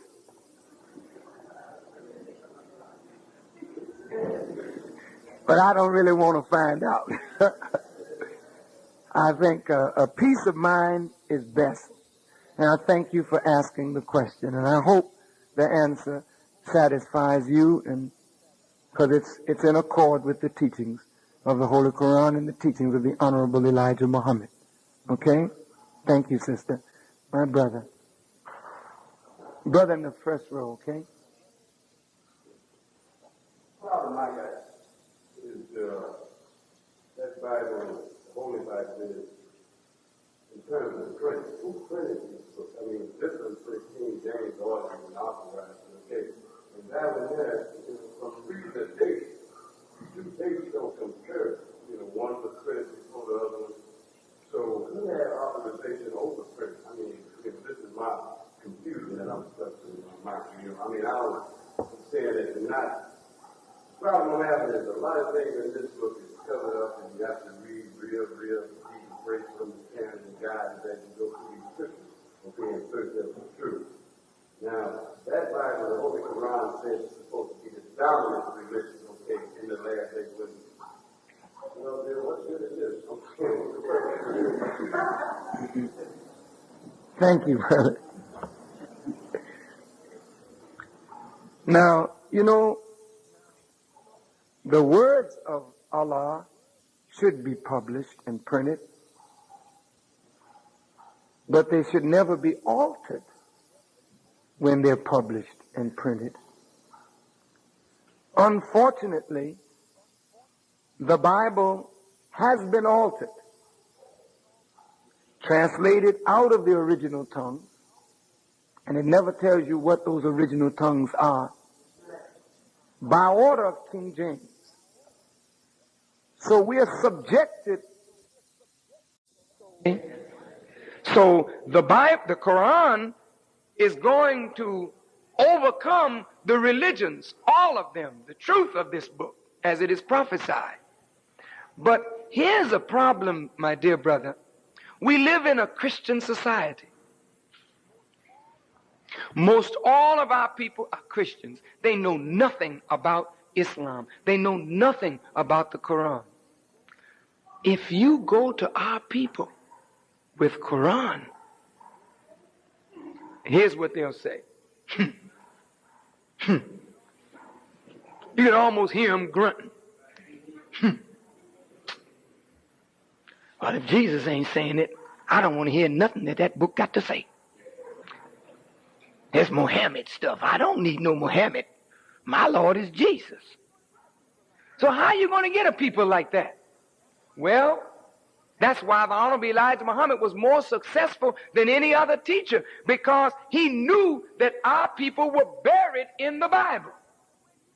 So the only way you can resurrect them is come to them in the language that they know and raise them up with the truth of this book, and then give them the Holy Quran. So this book does have a value. And if you doubt it, just watch what Allah blesses me to be able to do in this country if God gives me 5 more years. I don't think we need 5. If I was given 3 years, unhindered by the help and power of Allah, 90% of our people would be awake. Because the power is in the book and in how the language is used. So look, beloved, the same thing that put us to sleep can also wake us up if it's properly used.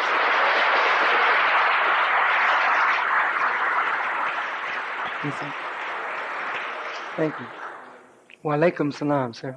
There are some brothers and sisters who are benefiting directly from or bear witness to the teachings of the Honorable Elijah Muhammad. But when they study the doctrine or the premise of the Nation of Islam, the only thing that's holding them back from becoming a member of the nation is the relationship of the Honorable Elijah Muhammad with Master Farrakhan. They equate it to Louis Burns and John Denver and oh God, and they can't get over that hump. If they could get over that, then there would be no problem with a lot of people. Isn't it something that one could tell some people when approached with that question? When you study mathematics, there's a thing called ratio and proportion. A is to B as B is to C, then A is equal to B and B is equal to C, or something like that. Now, I don't know why they would have a problem with the Honorable Elijah Muhammad and his relationship with Master Farad Muhammad. Because, brother, if they have a relationship with him, meaning Elijah Muhammad, and they can see Elijah Muhammad as a superior teacher, I would go so far as to say a supreme teacher. But I respect others who may not see him as a supreme teacher, but they recognize he's a superior teacher. Well, what is the relationship of a student with his teacher? And if I am a student of the Honorable Elijah Muhammad and a disciple of his and have disciplined my life according to his teaching, then I have with him a student-teacher relationship. Okay? But when that man is divinely sent, divinely missioned, divinely taught, that man not only becomes my teacher, but he becomes, listen now, my Lord, and even my master. And you say, oh, how could this be, a man being your Lord and your master? Well, who was your Lord and your master for 400 years? It wasn't a spirit. You didn't have no problem relating to the white man as your Lord. Why should you have a problem relating to a black man as your Lord? Well, I don't want no man as my Lord. Then you are a fool. And you need to hasten to get off the planet, for as long as you live, men are going to teach men. Men are going to judge men. There's not going to be no angels coming, no spirits coming to do nothing with men. The Quran says, had you been an angel, Allah would have sent you angels. But you are a man, and therefore you can only be taught and guided and directed by a man. And that man, listen to me carefully, he's flesh and blood like yourself, but his mind and his wisdom is from God. So we're not following his flesh, we're not following his blood, we're following the truth that is in that man. I'm drinking a glass of water. I ain't eating the glass. I don't chew glass. I drink water.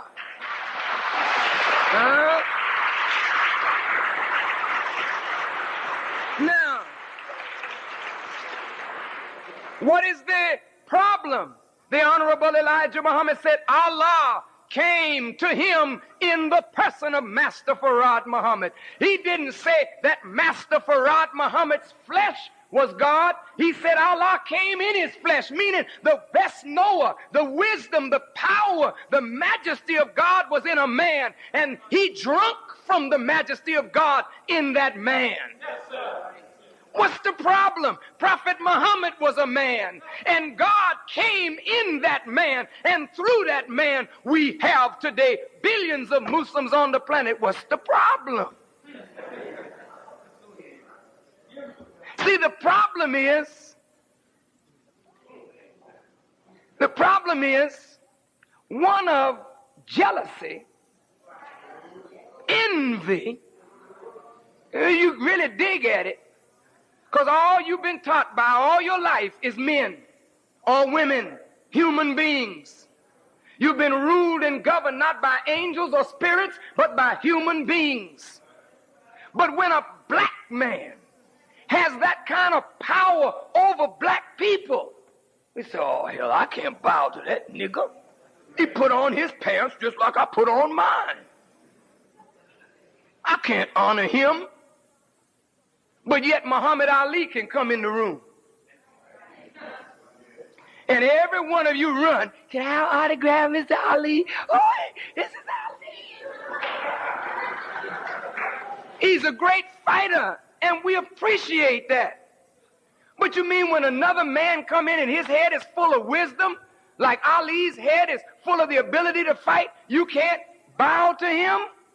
Who nurtured me? Who nourished me? Who made me what I am? If it was not the Honorable Elijah Muhammad, he is my Lord. I didn't say he's the Lord. I say he is my Lord. He nurtured me. He nourished me. I am unashamed to face the whole world of man and knock the hell out their scholars with what my Lord gave me to prove that my Lord is better than their lords. And that's why your Bible, look, you didn't come here wasting this time and listen to no fool. I don't teach foolishness. I teach wisdom that you can't get into college from your professor. So if your professor can be honored and he knows not half or near what the Honorable Elijah Muhammad knows, nothing of the Honorable Elijah Muhammad wisdom, why cannot I be proud to say that a black man born from among us, God has made him Lord? And I'll tell you the truth, he is my master. And I love it. Oh man, I can't tell you how proud I am to have a black man that's so wise. It frightens the heck out of some of you. But I don't care. I have to frighten you then. Because all that I'm doing today is under his guidance. He so completely mastered my mind that he dropped the germs of what I'm doing today, just laid it in my brain, and at the right time, the knowledge of it exploded into a whole program of action to rebuild the nation. Now that's a master teacher that knows the time and season of seeds that he plants. I just tell you frankly, he's going to sit me on top of everything. Now wait. Oh, no, you don't have to clap. Hell no, you don't clap. You think about what I'm saying. And then you watch my Lord work.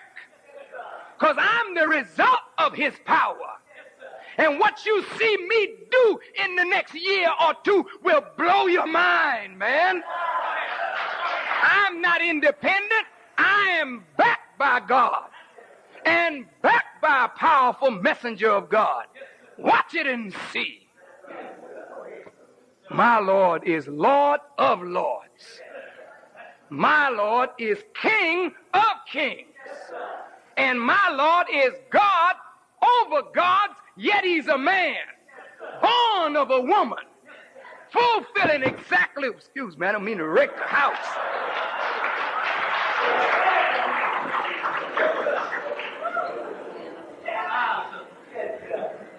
It grieves me to see us reaching back to call people that never have done anything for us, Lord. And God give you one, and he never wanted to be nothing big among you. He was happy to walk commonly among us as a brother, but yet he's the one. And as long as I live by Allah's help, I intend to make the world know that whatever I have and whatever I do is from him. As long as it's good, he's the father of it. No, there's no problem, brother. We just can't see God in man. Can't see God in man. And if you can't see God in man, you can't see God in yourself. And if you can't see God in yourself, then you don't expect from yourself what you could get from yourself. And then you make excuses for your weakness because you don't recognize God in yourself.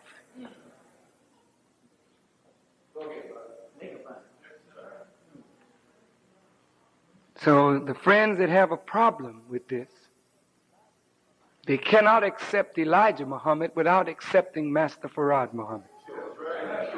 You just can't accept one of these men without the other, because Elijah Muhammad is the student of Master Farad Muhammad. And I am the student of Elijah Muhammad. Now, if you can accept me as a student of my teacher, why can't you accept Elijah Muhammad as the student of his teacher? Now, if nobody on earth is putting out wisdom that encompasses the wisdom of Elijah Muhammad, then the Quran is fulfilled. One mighty in power has taught him. Didn't say something mighty in power. It said one mighty in power taught him. And if that one is Master Farad Muhammad, and it is, and he made a man from Georgia that only went to the 3rd grade, completed the 3rd grade, able to shake this world and overcome it in the time that he was present among us, and then leave us and allow his work to be destroyed.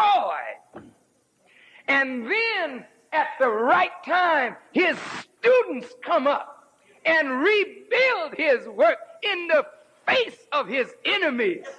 Oh man, if you don't recognize that God and the Lord are present with us, you should be ashamed of yourself. All right. Thank you, brother. Yes, ma'am. You don't have to stand, sister, with the babies. All right. Wa alaikum salam.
Yeah, I'm smiling, sister, because some of you who have never seen him, you are closer to him than many of us who have seen him. He often told us that his best followers had never been inside the temple. They were out there in the streets. And he also told us that the second group that comes, meaning the first group he knew was going to go and leave him. But the second group, he says, when they come, they won't be like the first group. And you are a daughter of his if you follow the guidance that he gives. The reason he calls you daughter and those other sons is because he had physical sons from his loins. But they cannot be considered his sons if they don't follow the guidance of God that God has given him to direct their lives. And this is why the Quran, in I think it's the 33rd chapter, the 40th verse, it says Muhammad is not the father of any of your men.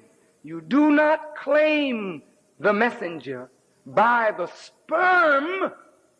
You claim him by the word that comes from his mouth that is from Allah.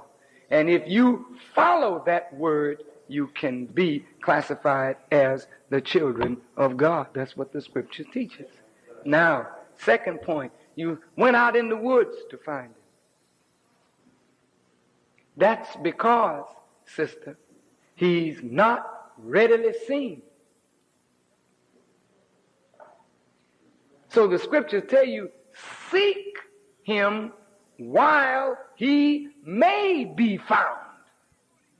Because there is a time that you will seek him, but he won't be available for you to find him. You see? And if he had not known, you would not have been there. You know, knowledge is not faith. Knowledge is not belief.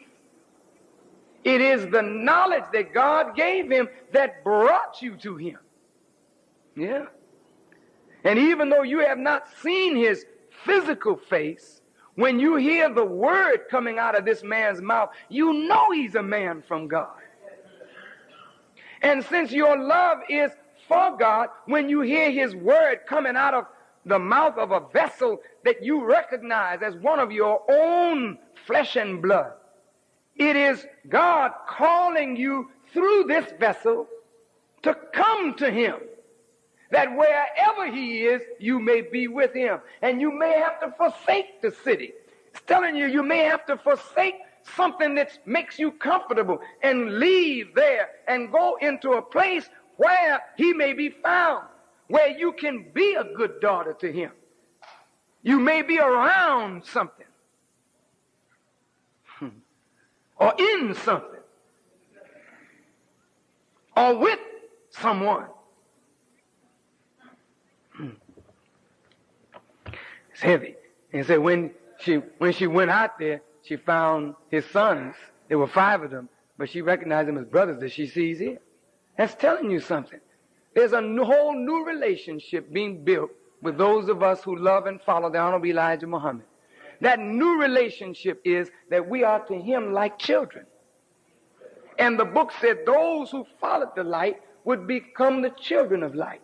Those who followed, they would become the sons of God. And that the one that we would follow, he's one born from among us. As the scripture says, unto us a child is born, a son is given, and a government shall be upon his shoulder, and he shall be called Wonderful Counselor, the Mighty God, the Prince of Peace, the Everlasting Father. But he's a man born. And if you become akin to him by relating yourself to the word that Allah has given him for us, then you become a child of God, and you're growing now into your divine nature. Yes, ma'am.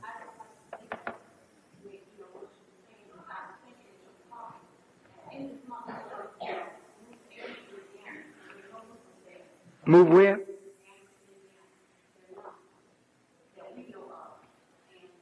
Are there black people there?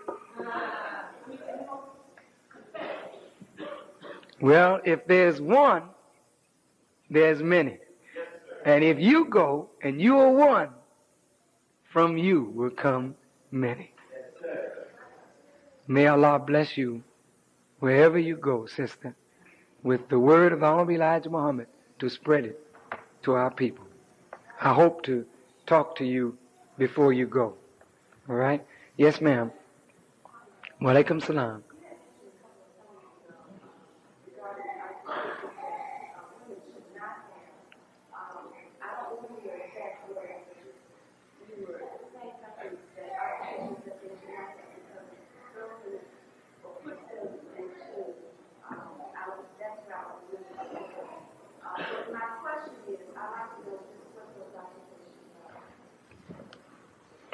Well, did you hear her question? I talked about occupations for women. I said women should not have occupations that degrade them, and in degrading them, degrades us as a people. Now, you know, sister, one of those occupations that I don't think we should take part in unless we can control it. I don't think that a sister should be a model unless she's modeling something that advances herself and her people. Now, usually, if you're going to be a model, you have to go through agencies, and the agencies want you to model what they are selling.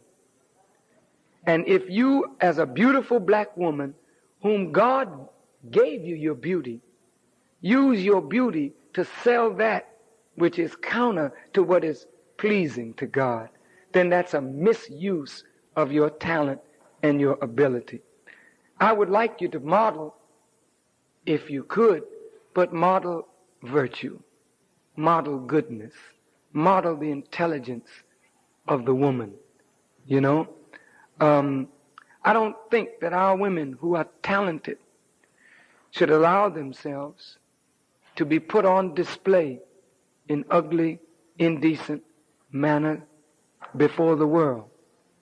If you can sing, God has blessed you with a voice, then sing. But don't sell your body and sell sex just to sing a song. God gave you the gift, and God gave you the body, but the white man manipulates the gift for wicked, filthy purposes. You know, I hate to, and this is go for men too. You know, your nature teaches you these things. I mean, you get into a profession, and, you know, everywhere you go, there's filth. So if you can be in it and avoid the entrapment of the filth, then go ahead, you know, but be very careful. You see, when I was back in the world, or in the grave, as we call it, I spent a lot of time in Hollywood And I met a lot of very beautiful black brothers and sisters that I had met when I was teaching the message of the Honorable Elijah Muhammad before his departure from us. And one of the things that I saw is they love to entrap black women. You know, you're beautiful and you want to be a model, you want to be an actress, you want to get a record contract, and people just play all on your desire and get you to do things that you wouldn't think, just to give you some job or some position. And those are the things that degrade you as a person and degrade us as a people. It is not necessary for any woman to degrade herself for the purpose of getting a job. Trust in the God you believe in and stand up for right, and he'll open a way for you to get a job that will be decent, and you can be decent in that job. But all professions are open to you in the Nation of Islam, as long as they are honorable and that you carry it out with the dignity of a Muslim woman. Okay? Now, yes, ma'am. Yes.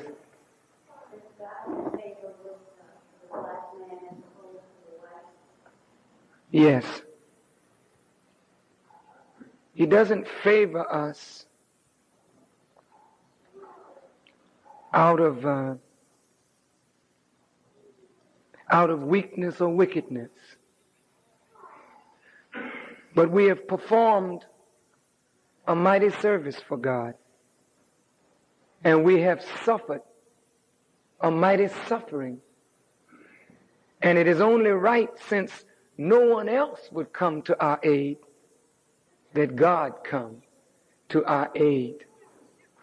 And as he favored people in the past, not because of their color, but because of their need for him. And he saw in that people great worth and value. For his purposes, he favored them. And that privilege is given to God, both in the Bible and Quran, that he grants his wisdom to whom he pleases. He grants his favor to whom he pleases. He has granted the white man also favor.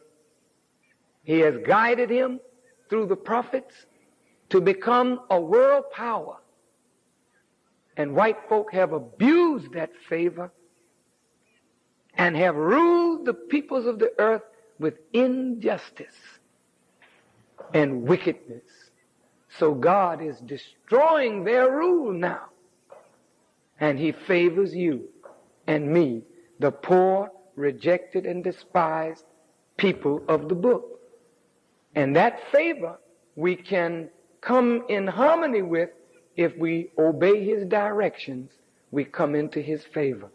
If you rebel against his directions, even though you're black, he will chastise you and punish you for your rejection of the good that he offers you. Yes, ma'am?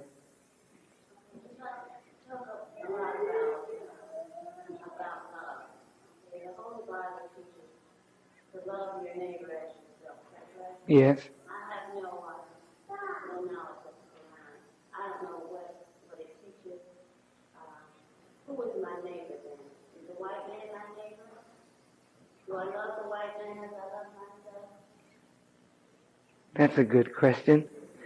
You know, that question was asked right in the Bible. If you go back and you read it, my dear sister, and I know you've been taught it, but you might not have read it. But if you read it, you'll find that that question was put to Jesus. He was asked, who is my neighbor? You say, love your neighbor as yourself. Who is my neighbor? Because Jesus also was accused of teaching hatred, you know. And you know what Jesus answered? He gave them a parable. In the parable I shall recite very quickly. You've heard it. A certain man went down from Jerusalem to Jericho, and on the way he fell among thieves, who robbed him of his raiment, wounded him, and left him lying in the road. And a priest came by, and he passed by on the other side. And the Levite came and looked at him and shook his head. But the Good Samaritan came where he was, poured oil in his wound, bound up his wound, put him on his own beast, took him to an innkeeper, and gave the innkeeper 2 pence and told him, take care of this man, and if it is more than what I have given you, on my return I will repay you. Then Jesus asked, which one of these did the neighborly thing? So you see, sister, you and I have fulfilled that picture. We went down. We can't say we went up. We went down. And we also fell among thieves who robbed us of our name, our language, our culture, our religion, our God, made us slaves, deprived us of the human right to know. For 300 years it was against their law for us to read a book or look in the Bible. And 100 or more years ago, they allowed us to come into the church, and they allowed us to go to their schools. But no church or school that we've gone to has healed the condition that black folks suffer from. We're still in the road, wounded, and the priest walked by on the other side. The Jewish priest is called the Levite, the Levitical priests. And most of the Jews who have been taught the law of Moses, they know how to be successful. But none of these Jews who pay lip service to your pain and mine have ever poured oil. Oil means wisdom in your wound. You're wounded in the head. It's not that your hands are bad. Your hands can only do what the head directs. So your wound is a gaping hole in the knowledge of self, the knowledge of God, the knowledge of the true religion of God. And none of them have poured oil in your wound. So you're lying in the road, half dead. But thanks to Almighty God who came and raised up a messenger, now oil is being put in the wound. And so I would suggest very respectfully that you love God with all your heart, with all your soul, with all your mind. And you love your neighbor as you love yourself. But remember, you are a beautiful black person. And this blackness we were taught to hate. We were taught to hate each other. We really don't love one another as much as we think. But if you would get the knowledge of yourself, you will love yourself, and you will love your brother, your neighbor, as you love yourself. Most of you don't live next to white people. You live next to yourself.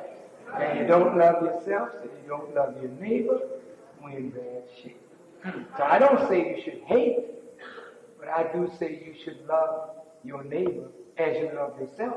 But the first thing you must do is love yourself. Okay? Thank you for your question. Yes, ma'am. I guess this will be the last question. You mentioned earlier in the lesson to fear God. If God is all loving, why should we fear Him? Yes, that's a wonderful question. You know, the word fear has many denotations. And of course, what it connotes is something, again, different. Now, I ask the same question that you're asking of me, of the Honorable Elijah Muhammad. And he said these words to me. He said, I love God. I'm not afraid of his person, but I fear his chastisement if I displease him. And it's like a child. He loves daddy, he loves mommy, but he fears what mom and dad is able to put on him if they mess up. That's what it's meant. Fear God, and the scripture says the beginning of wisdom is the fear of God. And Allah says to Muhammad in the Quran, you know, there are some of you who fear men as you ought to fear Allah. You fear what men will do to you when you stand up for the truth. So you hide the truth. You duck it. You add to it. You take away from it because you're afraid of what men will do. So the Quran says to the messenger, deliver the message. And if you do it not, thou art not my messenger. But if you do it, I will protect thee from men. So, beloved, fearing God is the fear of displeasing Him, and fearing that His displeasure will lead to His chastisement. And the Quran and Bible teach us that Allah, of course, chastens those whom He loves, but His chastisement is to be feared. It's a terrible thing to fall under the wrath of God. Terrible. I don't want it. I'm afraid of it. You know? Because He can take men like myself so easily, honest to goodness. And you begin to start feeling, you know, strength. And it's so easy for Him to take His spirit from you. And it's so easy for Him to take His guidance from you so that you will be in front of the people, disgracing yourself and not able to stop yourself from disgracing yourself. This is the kind of chastisement that Imam Wallace Muhammad is under right now. Yes, sir. He's under this. And if you go, and if you want to, go and listen to him. And he'll start off so beautiful. And all of a sudden, man, this goes out. And he goes out to lunch, and I don't think he gets back sometime.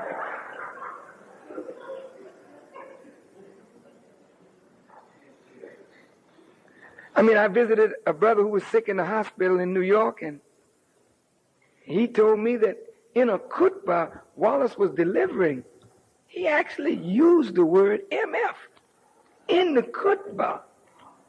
Now listen, you know, I don't usually repeat things I hear unless I get it from a good source.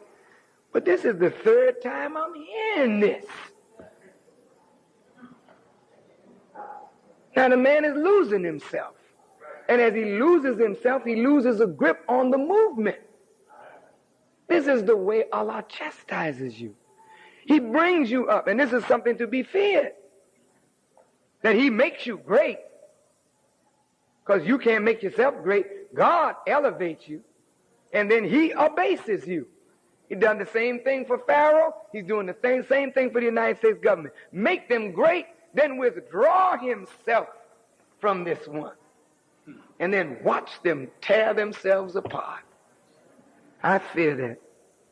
And I pray that Allah will bless me to be a good servant of the Honorable Elijah Muhammad and himself, and forgive me of my faults, and help me to overcome my weaknesses, that I might be a better Muslim tomorrow than I am today, because I would hate to be chastised by God. Wouldn't you? Yes, sir. Yes, my brother. Wa alaikum salam.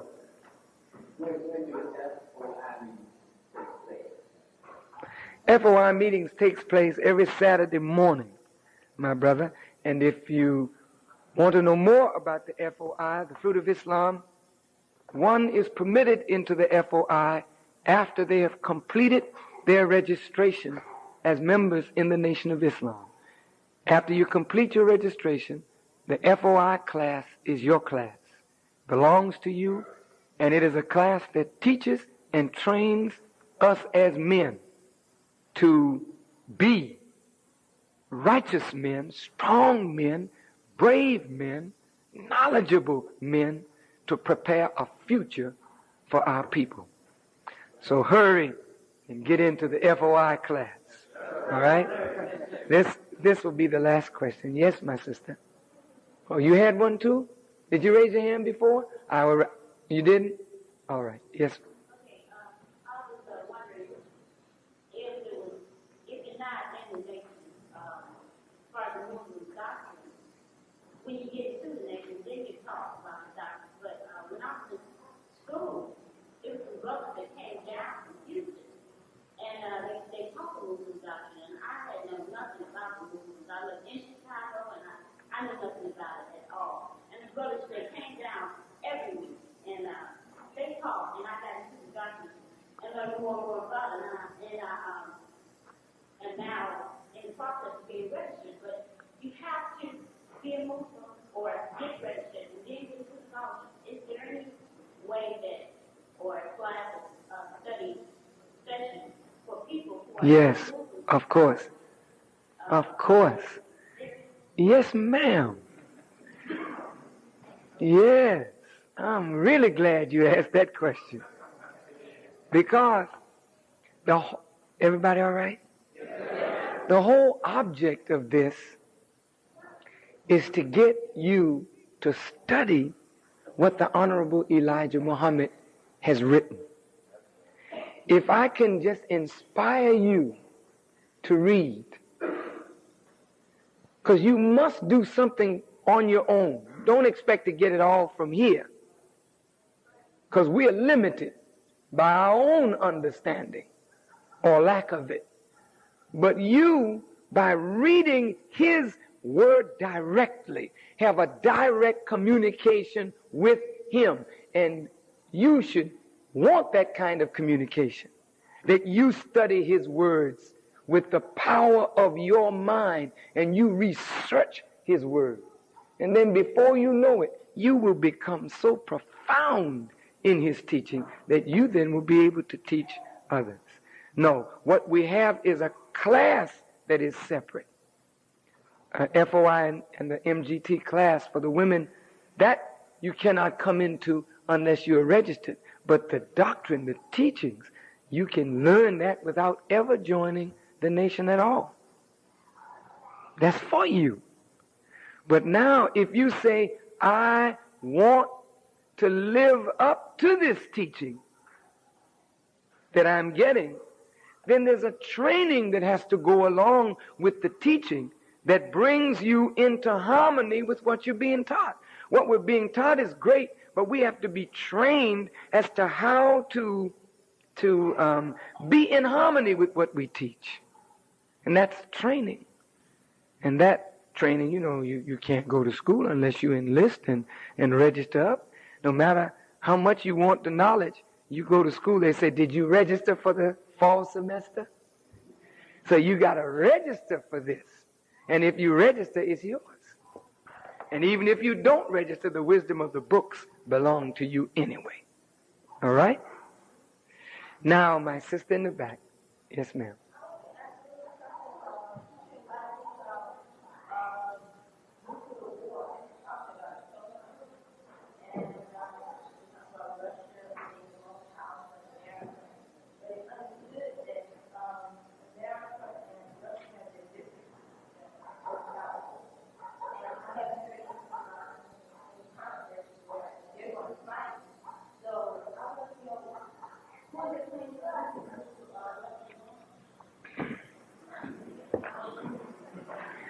Well, the Bible and Quran have a beautiful saying. The Quran puts it very beautifully. They plan and Allah plans. And Allah is the best of planners. They worship the force of arms. Russia and America, more particularly America, she worships the force of arms. And she was so happy and delighted when she was first to develop nuclear weapons. She couldn't wait to drop it on people of color. So Mr. Truman gave the order to go ahead and drop that device on the people of Hiroshima and Nagasaki, as you know. In the book of Revelations, it said there was a beast, who came up out of the sea. I think I'm quoting it properly.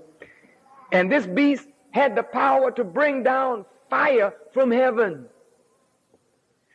And he was so terrible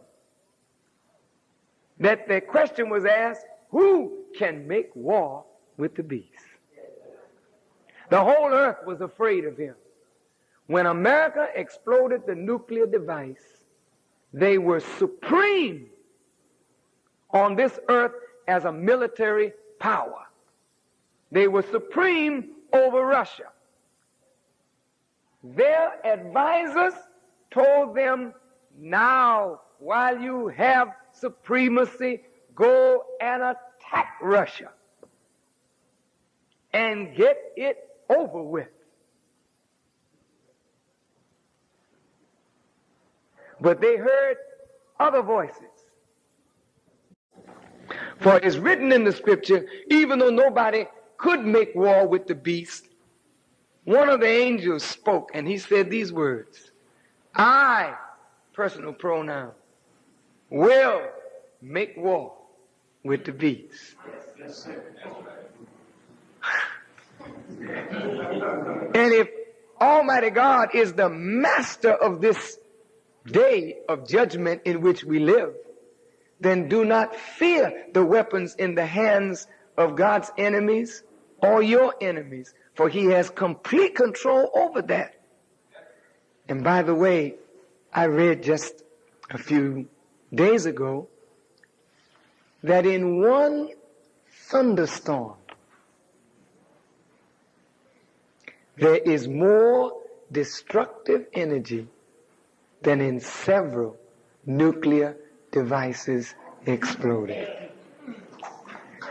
Wow, brother. I think I'm going to fear the God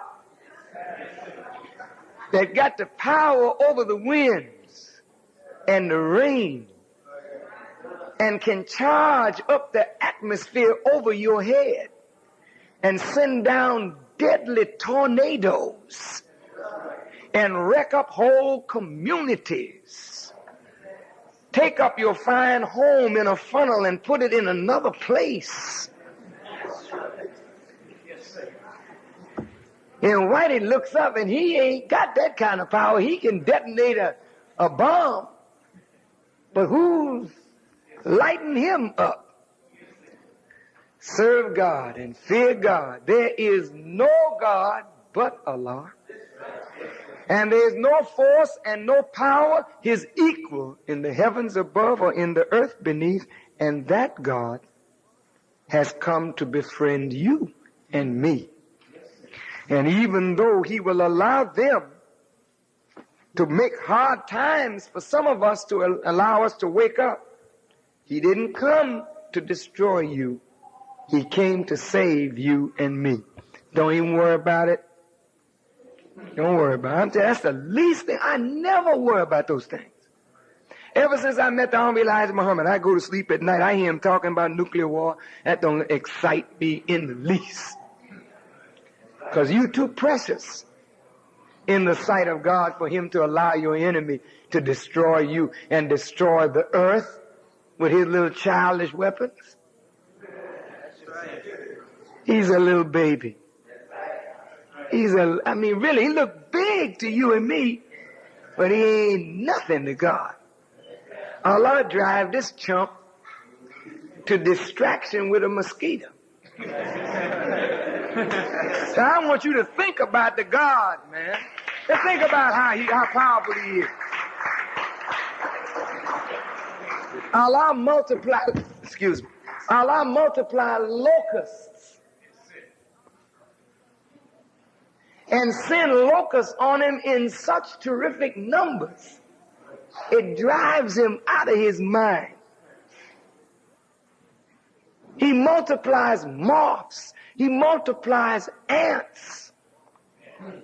Fire ants coming up from South America. I mean, it's almost like they're doing a dance, the way they moving on it, eating up all his land, tearing up his crop. God is the greatest. Don't you ever fear the little childish little playthings that these little boys are getting together. If you may pardon this expression, that ain't nothing but punk stuff. And those of you who fear America and her so-called power, watch what unarmed people do. I'm so anxious for us to get our thing together. Listen, you know how powerful we are when we are right? What do you think Jesus meant when he said, "O ye of little faith"? If you had faith, just the grain of a mustard seed, you could say to the sycamore tree, "Be uprooted and be planted in the depth of the sea." Or you could say to the mountain, "Be removed," and the mountain would crumble down. What do you think that's just fantastic mystery, fake stuff? Do you know why wicked rulers fear God and his people in their midst?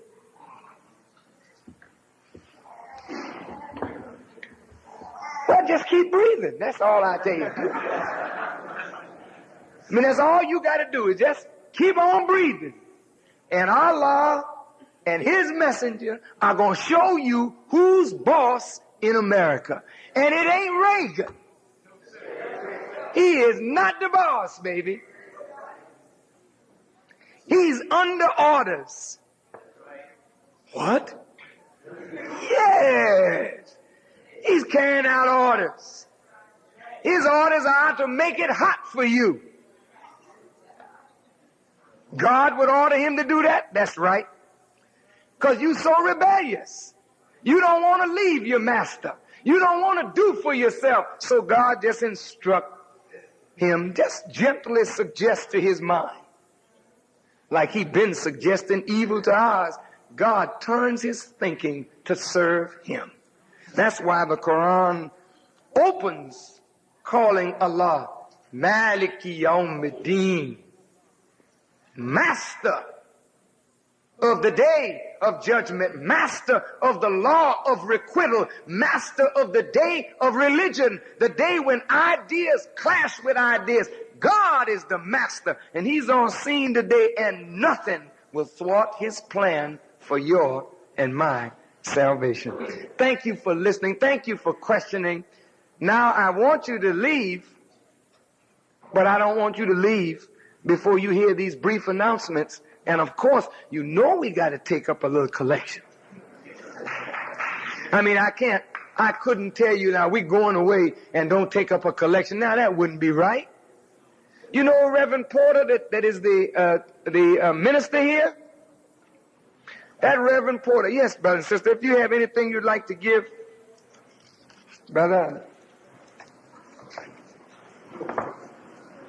Reverend Porter, who is I would say the head of this house, has been good to let us stay here.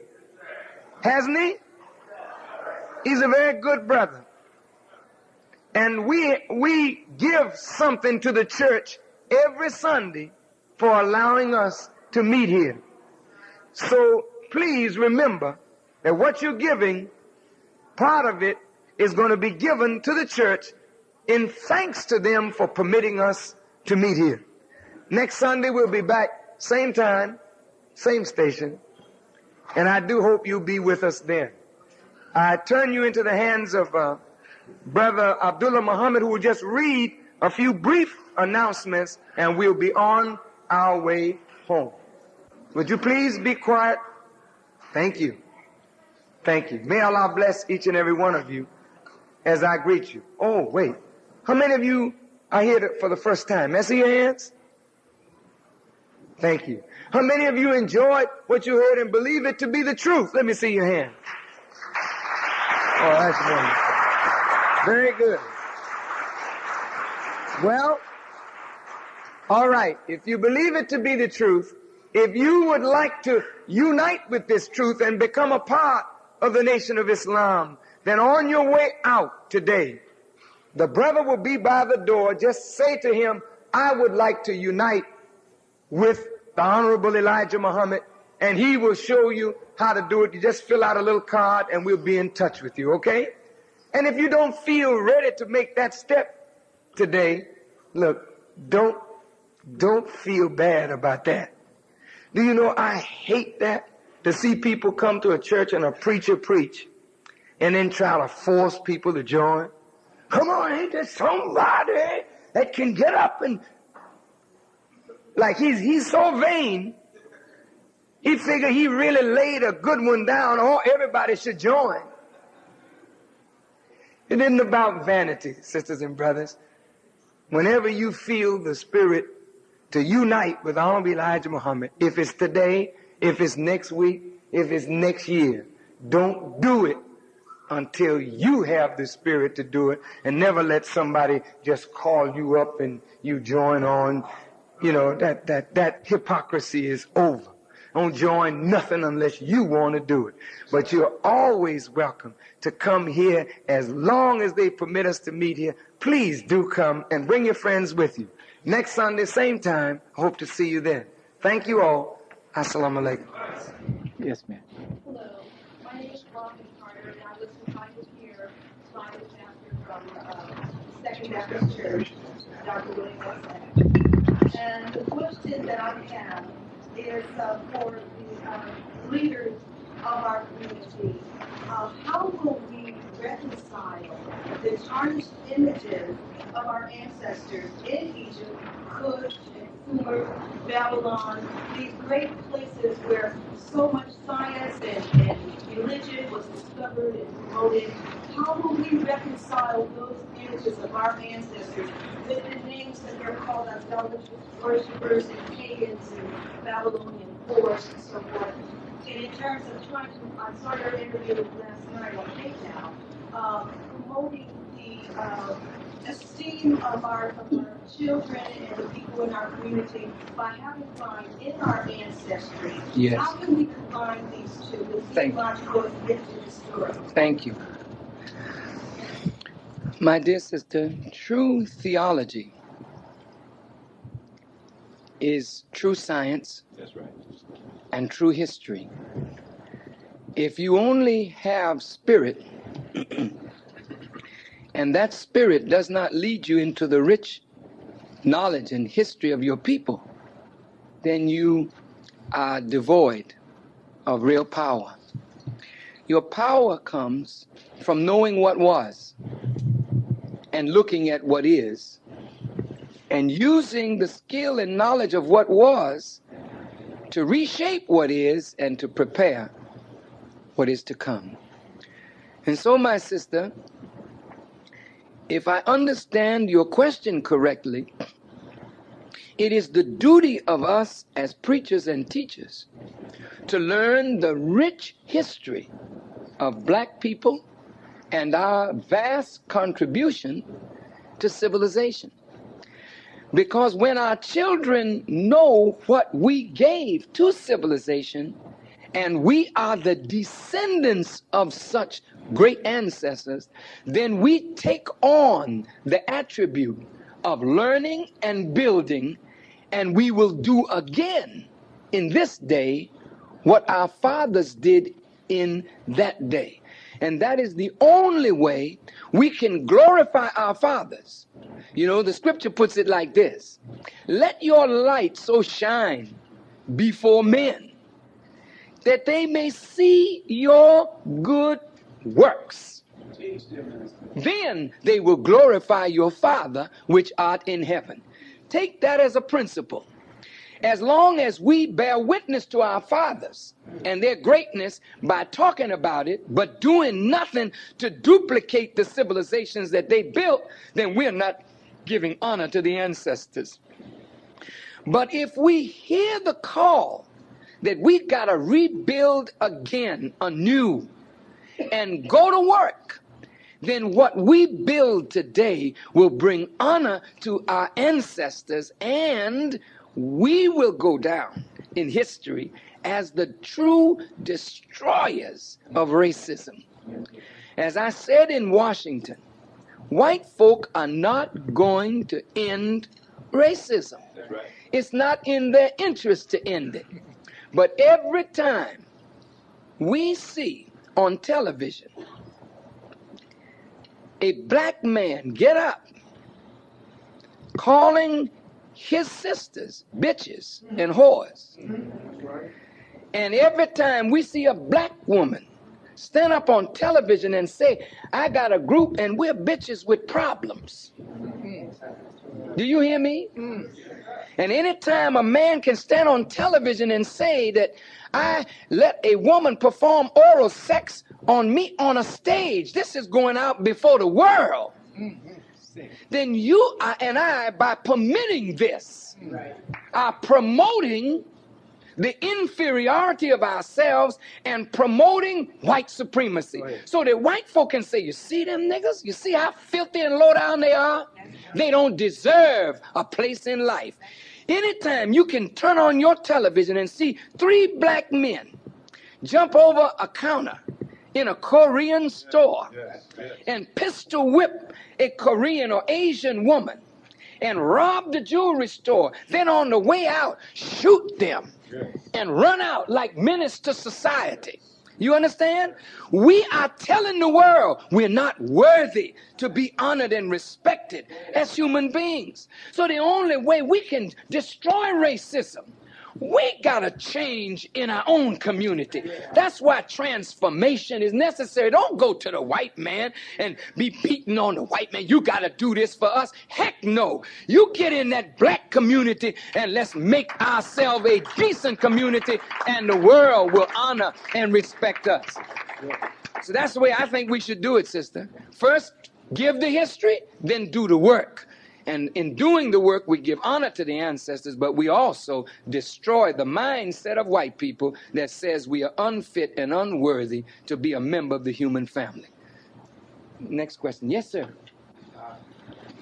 Some of us that are doing community outreaches have many pastors here, including myself, heads of convention, myself and others. But we are reaching persons such as homeless men, that we have outreach ministries where we reach homeless men. What I wonder is, from you, in your organization, how is it that you can better, or why are you not networking with those of us that are attempting to restore the black man back to his rightful place? And my belief in the black man is he needs to be back as head of his household. He needs to be sober, to be living sober, righteously and godly, to be able to provide for his own family. He doesn't need the sheriff to take care of his children because he'll be taking care of his own. Certainly. And I'm wondering, in organizations such as yours, why are you not, and will you network with other organizations so that we can all better make this place? Yes, certainly, brother. We will be honored to network with you and everybody that's reaching out to our homeless and our black men. We're doing that in our way. But it's not enough for us to do it in our way. You do it in your way. She does it in her way. But it is time now for us to pool our resources. Maybe you can show us how to do what we're doing a little better, or maybe we can influence you to do it a little better, so that all of us working together can help lift our people up. I will just give you a small key, my dear brother, working with men.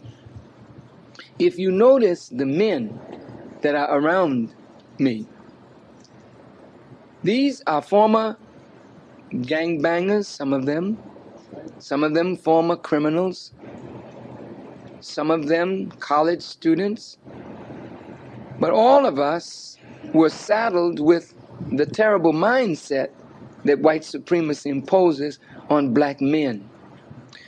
The black man in particular is suffering, and he doesn't even recognize why he's suffering. He may say it's racism, but at the root of it is he's not fulfilling what God created him to do. And when you're not doing what God has created you to do, your life is unfulfilled. When you go right back to the Genesis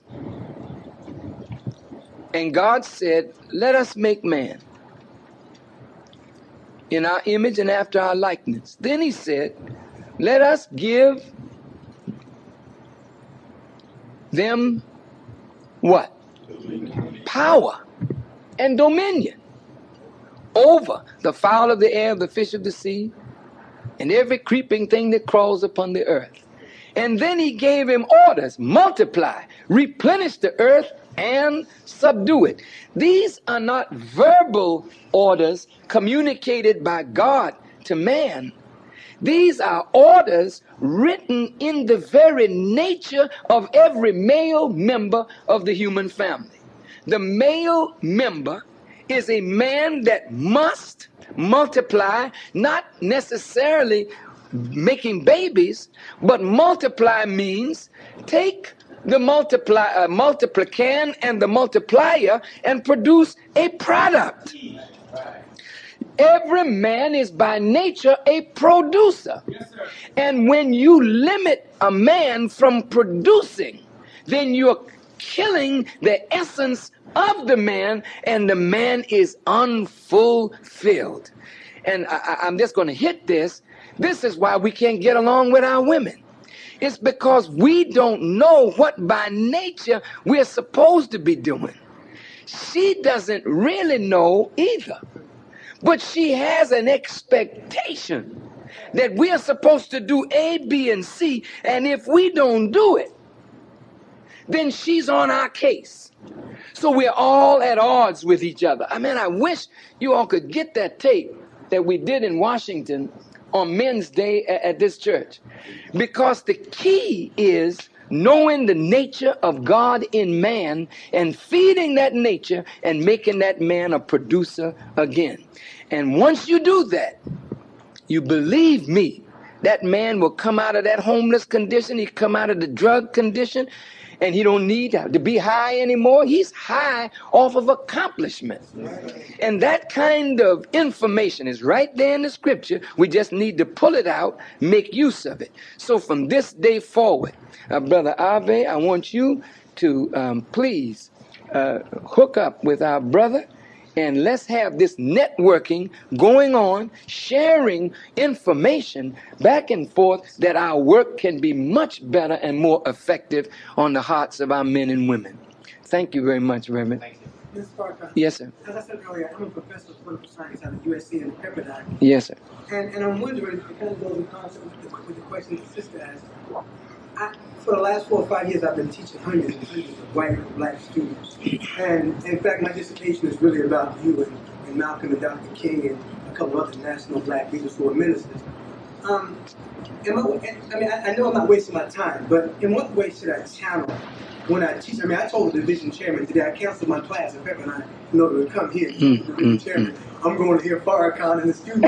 I mean, I sold a bunch of tickets to white students. You know, I've been running down to the temple to get tickets to sell to the white students that'll be there tomorrow. I said, give the man a chance to speak to you for himself rather than through the media. Yes. I'm asking you, what direction should I take in dealing with these people? Doesn't it do me any good to talk to white folks about yes. us? Yes, it does. Yes, it does. You know, my whole near 40 years in ministry has been talking to black people. But we live in a world with white people.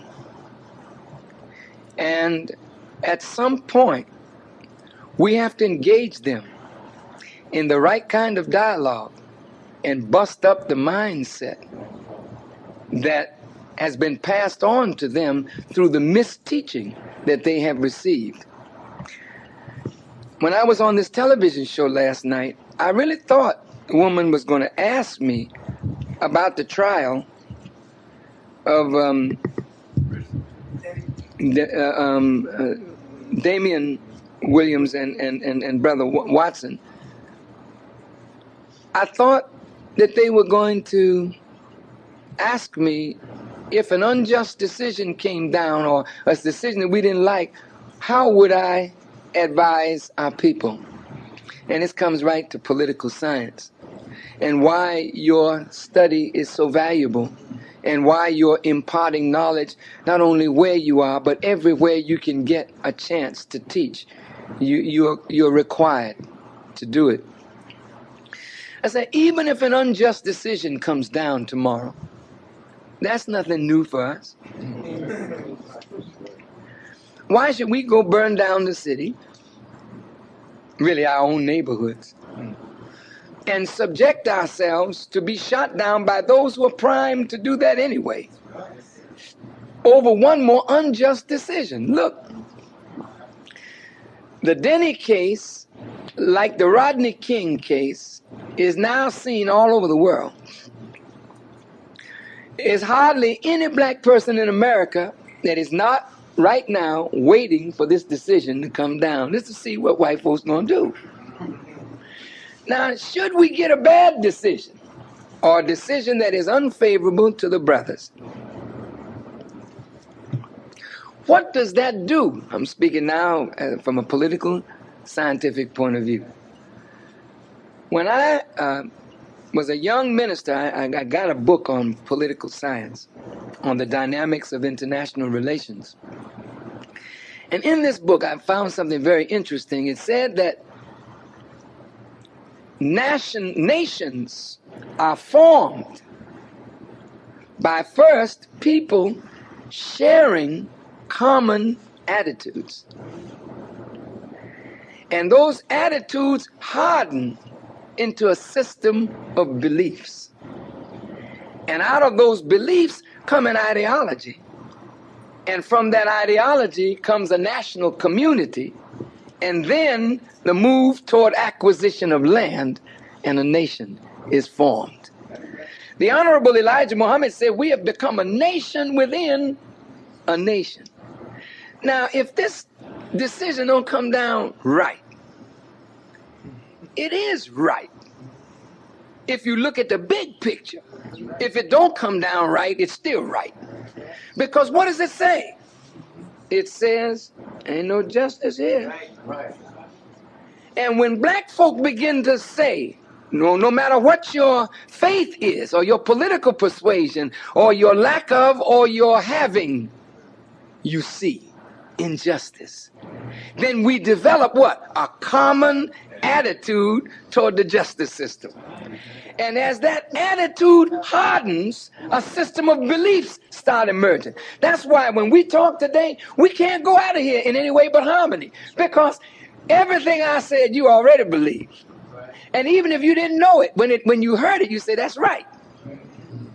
Now check this out. We don't believe that this system can give us justice. Come on now. And we have an attitude already, not a brand new attitude. We got an orientation of mind toward the government, toward justice, toward the police. And we have beliefs now that are shared by black people all over America. So what's coming out of this? A national community is developing. And we are really becoming a nation within a nation. So every time they do what they do, we start forming more and more into a body that is becoming of a shared mind. What is it? Is it 1 Corinthians? Let there be no more division. Huh? Quote it for me, brother. Do you know it? Go ahead. See? Let there be no... Well, how's there going to not be any division among us? When we share the same attitude. You go to a Baptist church, you see them sitting with the same thought. Go to the Muslim, here they go. Go to the Hebrew. Go in the pool room. Go in the prostitution house. Everybody got the same attitude, and everywhere you go, people start thinking the same, believing the same. Then before you know it, all the things that divided us sink into insignificance. And this Denny case helped to make it real. The Rodney King beating helped to make it real. Every time one of us dies, we don't die in vain. We're dying to produce a national community and a nation within a nation. You see it, brother. May God bless you. Keep up the good work, brother. 2 more questions and we got to go. Yes, sir. First of all, this is proposal for Miracle Institute that I gave to one of the staff. Yes, sir. I'd like you to take a look at for substance abuse and drug abuse in our nation. Thank you. It's an absolute powerful technology that I'd like you to take a look at and see what you're able to present. The other question is, one of the problems I guess we all have is money in terms of Yeah. How can we set up something where we can raise monies and just be able to produce among ourselves? Thank you. I'm going to say it real simple. And I know it's right. The Honorable Elijah Muhammad said these words to me one day. He said, my bank. Now, if you're talking about money now, you need money to do everything we're going to do, right? Don't we need money? Yes, sir. Everybody need money. Yes, sir. All right. Now, where's your bank? Go ahead. Where's your bank? Go ahead. If it's Bank of America, you're in trouble. Whatever bank you're dealing with, you're not getting enough from that bank to do what you need to do. Listen to what Elijah Muhammad said. He said, my bank is the hearts of my people. And as long as the hearts of my people are with me, I will never go to the bank and have a check marked insufficient funds. Now, out of your people, we have a $300 billion purchasing power. That's bank. That's bank, buddy. But you know what's wrong? We are not after the hearts of our people. And as long as we got organizations that have to go to white people, here's a good idea I got, boss. Would you finance this for me? Then boss says, Sam, that's a good idea. Then Sam, here, I'm going to loan you at 16% interest. And Sam, I want you to change this, and this. By the time you get the money and get finished, you owned by them. Go after your people. That's where the money is. What did Jesus tell you? The coin is in what? Well, then fish then. Fish then.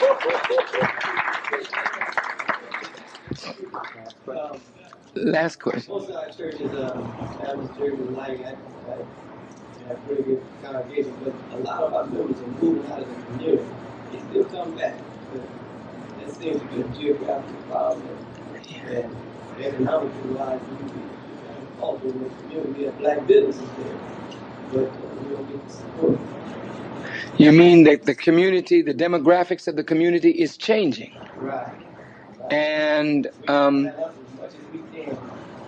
but I guess that is for all of us to move, not up but away.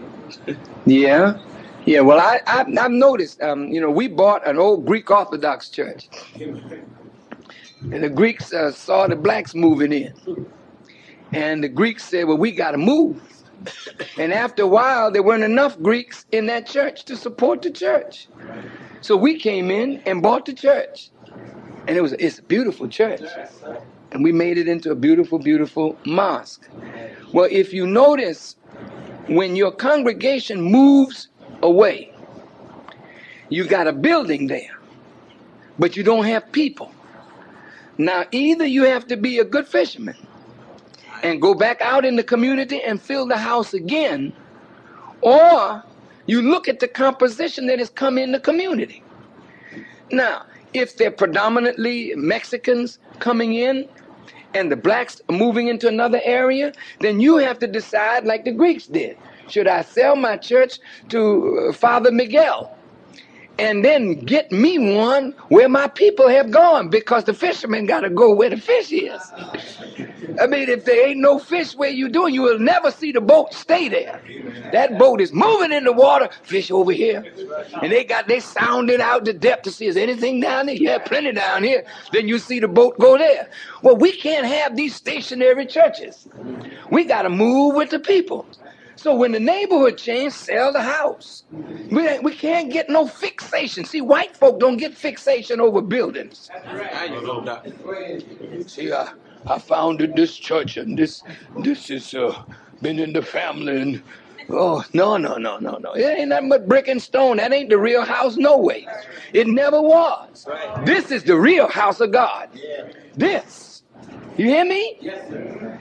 No stone house is more valuable than this house of flesh. And that's where we made our mistake. We've put up magnificent buildings, but these are the work of men's hands and minds. This is the work of a mighty creator. So all we got to do is put the right spirit back in this flesh house, and you got God walking. So the church is never stationary as long as we walking, as long as we moving. So, beloved brother, examine your community. And if there are still your people there, make them a part of your church. And if the people are going, then you have to think in terms of selling your church to the new people who are coming in and then moving to higher ground or move to ground where the people are.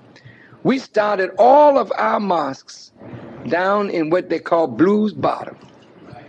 We went right down where the worst of the people live. That's right. And we started building a mosque. Why? Because the mosque is people. And what is your job? Fishing. What are you trying to do? Reform human life. And that's where we started. Before you know it, the mosque got so big and there's so many people, you move up a little higher. But what you never want to do is move so high up that you lose touch with your people. May God bless your church, brother, and bless you and your ministry to fill that house and then some. And I'd just close by saying to all of us, the ministers of Islam and ministers of Christianity, whatever the capacity of your church is, think beyond it. Think about the city. How many souls are there in Los Angeles that need teaching? Then that should be your goal. There's no church big enough. There's no stadium big enough to hold the souls that need the word that you have. So if you're satisfied that your church is filled and you got 3 services now, 1 at 10, 1 at 12, or 1 at 2, or whatever, if you're satisfied with that, then that's fine. But with me, and I don't want to make this personal, but these men are so important to me because I'm finite. I'm moving toward a destiny like you are. What are you going to leave when you are gone? You can't be afraid of the young ministers who are fiery and the people like to hear them. You must train the young and give the young a chance to preach. And then when you got 3 or 4 services, then maybe open up a church on this side, but it's still affiliated with you, and give that young pastor a chance to preach. In other words, you can expand all over the place because the work is everywhere. So don't think so small and I'm going to stay in this corner storefront and then I'm going to have 16 services every 15 minutes.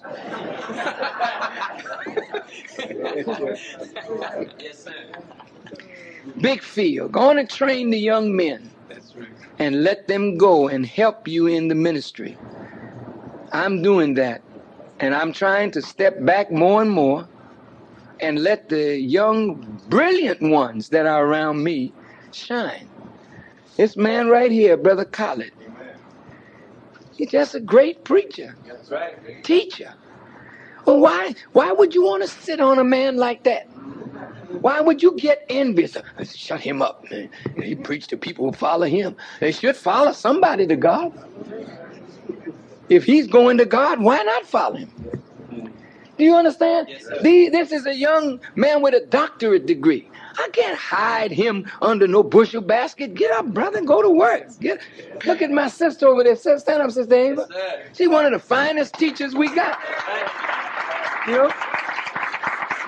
She's a lawyer and a minister. I'm looking for talent. Where's Jamil? Where did he go? Come here, Jamil. Ishmael, come up here. Where's Rasul? They're at the airport. These are young, fiery warriors. Stand up, Brother Harm. Of course, those of us that are middle-aged. Brother Anthony, stand up. These young men, look at them. Stand up, Brother Christopher, stand up. Come around here. Come around. Huh? Where's the minister from Oakland? Where's Brother Keith? Okay. But I want you to look at these beautiful, clean-looking young men. Now, I'm 60. Yes, I'm 60.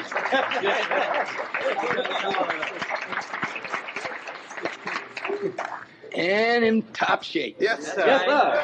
That's right. I say this, dear pastors, look, we need you. You are not old men. Even if you're 60 or 70, you're not old. If you look at the Bible and look at those long livers in the Genesis, and so begat so-and-so, and he lived 400 years, 500 years, and they was begatting and begetting. All them 500 years, they was begatting and begetting. Well, you ought to be begetting and begetting. Don't get weary.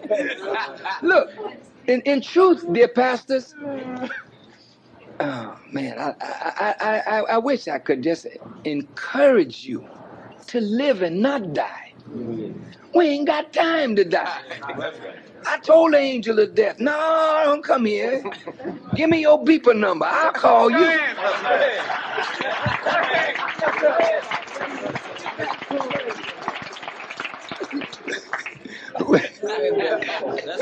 We ain't got time to die. We got too much work to do. And you know what? You know how I stay young? I hang out with the youth. I fade right on in with the young people.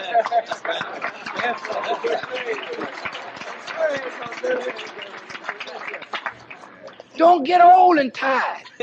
Surrounding yourself with old, tired people. Well,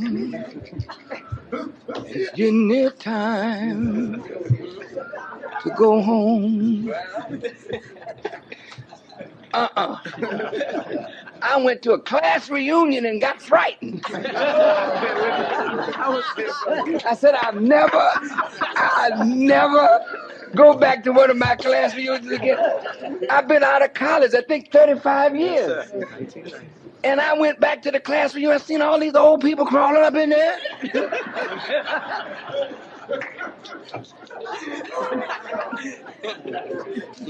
And they stood up talking, you know, I'm retired. I'm a grandfather. I said, man, am I that old? Then they started lighting candles for all my classmates that had died. And they had lit up the place. I said, scared the hell out of me. Put heaven in me then. I said, I'll never come back here no more. And they asked me to speak. I beat them all up. What are you talking about? Retired. You don't retire, you die on your job. I'm a great-grandfather. Yeah.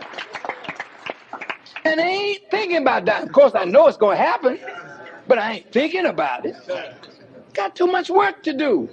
And when you take the young and teach them, and you stay youthful when you're with young people, then you learn to communicate with young people. You never get old in your language. You can always reach the young, reach the old, reach the babies. Give the youth a chance. Yes, that's right. And God will extend your days through the young that you teach and develop. I know that Elijah Muhammad, when he took Malcolm And he took me, and he took Muhammad Ali, and so many of us, and he taught us, and he shaped us, and he put us out on the track, and he watched us. He watched us debate the scholars, and we would come to his table, and he would sit with joy and pride. When I listen to my brothers, their tapes, and I see what they're doing on a national and international scale, my heart bursts with pride. I can't sit down and say, he's outshining me, and shoot him down. That's what we're going to do. And all this crazy politics start getting into God's business. And then you begin stifling creativity because you're envious and jealous of the young people. We all got to die, but the people are going to live. So look after the young and give them something to do. And may God bless you all. I'm sorry to keep you so long, but you know what? I'm never more inspired than when I'm talking to the men of God. Ice Cube, are you here? Stand up, Cube. Come on up here.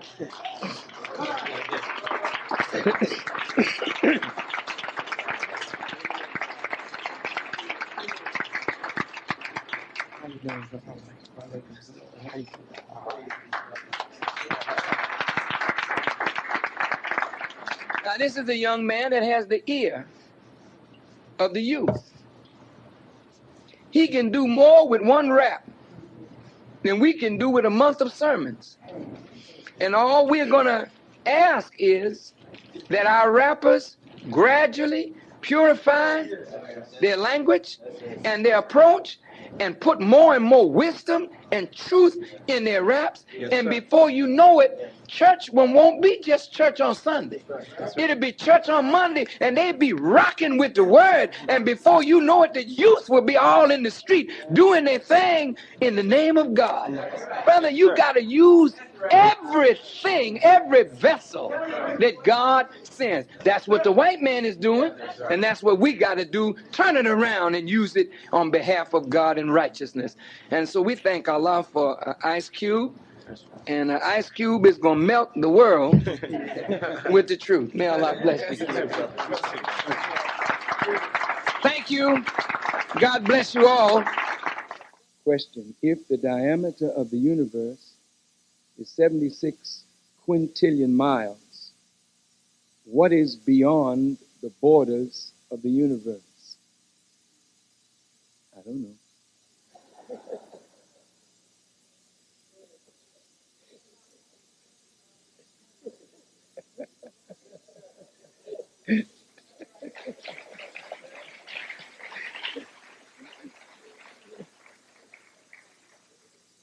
Sorry about that. I'll have to ask Allah, you know what I mean?